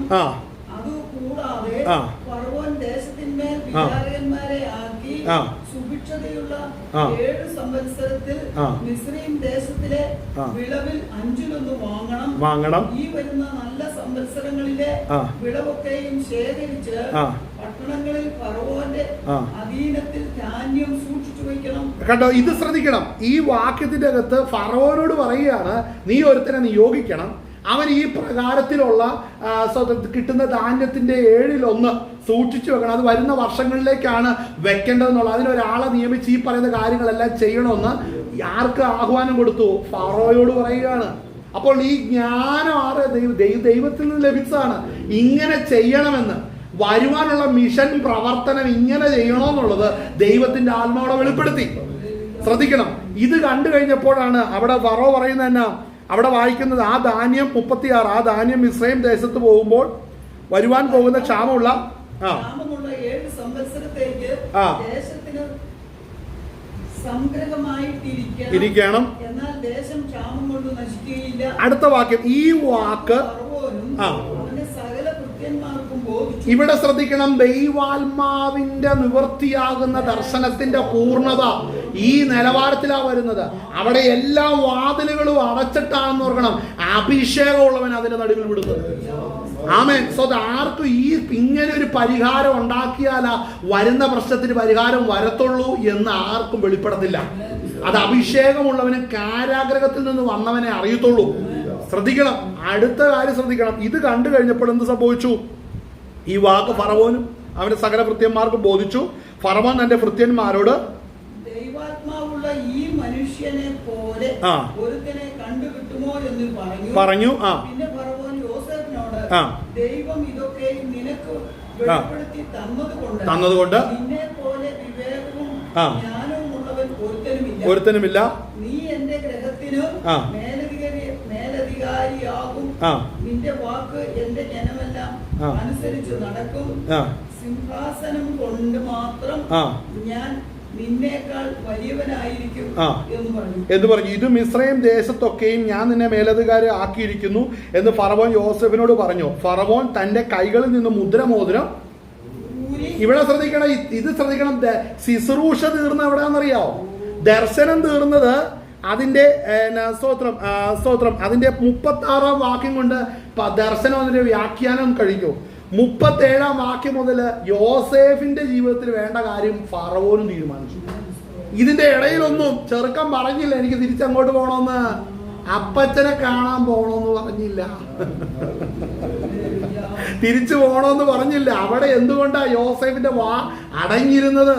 അവിടെ അത് തുറക്കരുത്. 2 വർഷം കൊണ്ട് നിന്റെ വാ തുറക്കേണ്ടിടത്ത് മാത്രം തുറക്കുന്ന അവസ്ഥയിലേക്ക് ദൈവം എത്തിച്ചു, അല്ലേ? അങ്ങനെ എത്തിച്ചു. ഈ ശ്രദ്ധിക്കണം, ഇത് നടന്നു കഴിഞ്ഞ് ഇതും കൂടെ വായിച്ചു നിർത്താം. അവിടെ അടുത്ത ഇതാ 41-ാം വാക്യം, ഇതാ മിസ്രയീം ദേശത്തൊക്കെയും ഞാൻ നിന്നെ മേലധികാരിയാക്കിയിരിക്കുന്നു എന്നും ഫറവോനോട് യോസേഫിനോട് പറഞ്ഞു. അപ്പൊ ശ്രദ്ധിക്കണം, യോസേഫ് ആരായി? നിമിഷ നേരം കൊണ്ട് സകലത്തിനും അധികാരിയായി തീർന്നു. അടുത്തത്, മുദ്രമോതിരം ഊരി യോസേഫിന്റെ കൈ കിട്ടു. ശ്രദ്ധിക്കണം, ഇത് ഇട്ട് കഴിഞ്ഞാൽ പിന്നെ യോസേഫിന് എങ്ങോട്ട് പോകാൻ പറ്റില്ല. മനസ്സിലായോ? രാവിലെ കാരാഗ്രഹത്തിൽ നിന്ന് ഇറങ്ങിയവനാ, ഉച്ച കഴിഞ്ഞപ്പോഴത്തേനും മുദ്രമോതിരം എവിടെയാ? ഫറവോന്റെ മുദ്രമോതിരം ഇപ്പോൾ യോസേഫിന്റെ കയ്യിലാ. അപ്പച്ചനെ കാണണമെന്ന് തോന്നുന്നുണ്ടോ? അടുത്തത് വായിച്ചേ. അവനെ നേർമയുള്ള വസ്ത്രം ധരിപ്പിച്ചു, ഒരു സ്വർണ്ണ സരപ്പളിയും അവന്റെ കഴുത്തിട്ടി. ഓക്കെ. 2-ാം രഥത്തിൽ അവനെ കയറ്റി അവന്റെ മുമ്പിൽ വിളിച്ചു പറയിച്ചു. ഇങ്ങനെ അവനെ, അതായത് സകല മിസ്രയീം അവന്റെ മുമ്പിൽ മുട്ടുമടക്കി. ശ്രദ്ധിക്കണം, ഈ മുട്ടുമടക്കി. അവിടെ ശ്രദ്ധിക്കണം, ഇപ്പൊ തിരിച്ചു വയ്ക്കും. നിനക്ക് യാക്കോബിനെ കാണണോ? വേണ്ട. അതിനെ കുറിച്ച് ഒരു അക്ഷരം അവിടെ 2 വർഷം കൊണ്ട് അപ്പച്ചനെ കാണണ്ടെന്നുള്ള തീരുമാനത്തിലേക്ക് യോസേഫിനെ എത്തിക്കുകയാണ് ഉണ്ടായത്. ഇനി യോസേഫ് തീരുമാനിക്കണ്ട, യോസേഫിന്റെ ജീവിതത്തിന്റെ ചാർട്ട് ഫറോ തീരുമാനിച്ചു. അഭിഷേകമുള്ളവന്റെ കാര്യം തീരുമാനിക്കുവാൻ ദൈവ നിയോഗത്താൽ ചിലരെ എഴുന്നേൽപ്പിച്ചിട്ടുണ്ട്. അതുകൊണ്ട് നമ്മൾ ചെയ്യുന്ന പല കാര്യങ്ങളും നടക്കാത്തത്. വായിച്ചേ. അടുത്ത വാക്യം വായിച്ചേ. പിന്നെ ഫറവോൻ യോസേഫിനോട്, ഞാൻ ഫറവോനാകുന്നു, നിന്റെ കൽപ്പന കൂടാതെ മിസ്രയീം ദേശത്തെങ്ങും യാതൊരുത്തനും കയ്യോ കാലോ അനക്കുകയില്ല. അടുത്തത്, സാപ്നത്ത് പനേഹ് എന്ന് പേരിട്ടു. കണ്ടവന്റെ പേര് മാറ്റി.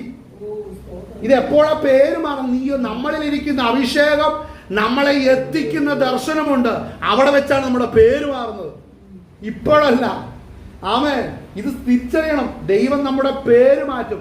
സ്വർഗത്തിൽ നമുക്ക് എഴുതിയിരിക്കുന്ന പുതിയൊരു പേര് നമുക്ക് ലഭിക്കും സ്വർഗത്തിൽ ചെല്ലുമ്പോ, അല്ലേ? ഹല്ലേലൂയ. വായിച്ചേ അടുത്ത വാക്യം.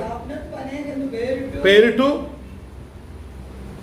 ഓനിലെ പുരോഹിതനായ പോത്തിഫറയുടെ മകൾ ആസ്നാത്തിനെ അവന് ഭാര്യയായി കൊടുത്തു. ശ്രദ്ധിക്കണം, ഫറവോൻ യോസേഫിന് സാപ്നത്ത് പനേഹ് എന്ന് പേരിട്ടു.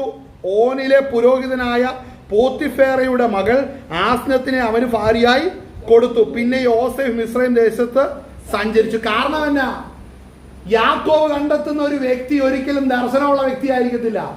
എന്നാൽ സ്തോത്രം, ഇവനിലിരിക്കുന്ന അഭിഷേകം തിരിച്ചറിഞ്ഞതാണ് ആര്? ഫറോ. ഇവനിലിരിക്കുന്ന അഭിഷേകവും ശുശ്രൂഷയും ആത്മമണ്ഡലങ്ങളും വെളിപ്പാടുകൾ നിലനിർത്തണമെന്നുണ്ടെങ്കിൽ ഒരു പൗരോഹിത്യ ശുശ്രൂഷയും അതുമായിട്ട് ബന്ധപ്പെട്ട വ്യക്തിയുമായിട്ട് ബന്ധം ചെയ്യാൻ പാടത്തുള്ളൂ. അപ്പോൾ അവന്റെ ജീവിത പങ്കാളിയെ ദൈവം അങ്ങനെ ഒരുക്കിയെടുത്തു. നമ്മളിൽ പകർന്നിരിക്കുന്ന അഭിഷേകത്തിന് ഒത്താട്ടോ ദൈവം ചിലത് ഒരുക്കി വെച്ചിരിക്കുന്നത്. ഹല്ലേലൂയ. അതുകൊണ്ടാണ് നമ്മൾ ഇന്ന് വായിച്ച യോഹന്നാന്റെ സുവിശേഷത്തിന്റെ അകത്ത് നമ്മൾ വായിച്ച വാക്യം വായിച്ച് നമുക്ക് സ്തോത്രം നമുക്ക് അവസാനിപ്പിക്കാം. അതിന്റെ വായിച്ച സ്തോത്രം 13-ാം അധ്യായത്തിന്റെ അകത്ത്. ഹല്ലേലൂയ. സ്തോത്രം 13-ാം അധ്യായം. ആ സ്തോത്രം അവിടെ വായിക്കുന്ന പെസഹാ പെരുന്നാളിന് മുമ്പേ സ്തോത്രം താൻ ഈ ലോകം വിട്ട് പിതാവിന്റെ അടുക്കൽ പോകുവാനുള്ള നാഴിക വന്നു എന്ന് യേശു അറിഞ്ഞിട്ട് ലോകത്തിൽ തനിക്കുള്ളവരെ സ്നേഹിച്ചതുപോലെ അവസാനത്തോളം അവരെ സ്നേഹിച്ചു. അപ്പോൾ ദൈവത്തിന്റെ സ്നേഹത്തിൽ വസിക്കുമ്പോൾ കാരാഗൃഹത്തിൽ ചെന്നാലും ദൈവത്തിന്റെ പദ്ധതി പ്രകാരം അവനെ സ്വന്തം എത്തിക്കേണ്ടിടത്ത് എത്തിക്കുന്ന ദൈവമാണ് സ്വന്തം നമ്മൾ സേവിക്കുന്ന കർത്താവ്. അതുകൊണ്ട് ഇന്ന് പകൽ നേരം നമ്മുടെ കണ്ണുകളടയ്ക്കാൻ നമുക്ക് പ്രാർത്ഥിക്കാം. ഈ കേട്ട വചനത്തിന് മുമ്പാകെ തന്നെ നമ്മളെ തന്നെ സമർപ്പിച്ച് നമുക്ക് പ്രാർത്ഥിക്കാവുന്നതാണ്. ഹല്ലേലൂയ. സ്വന്തം ദൈവസ്ഥൻ നമ്മൾ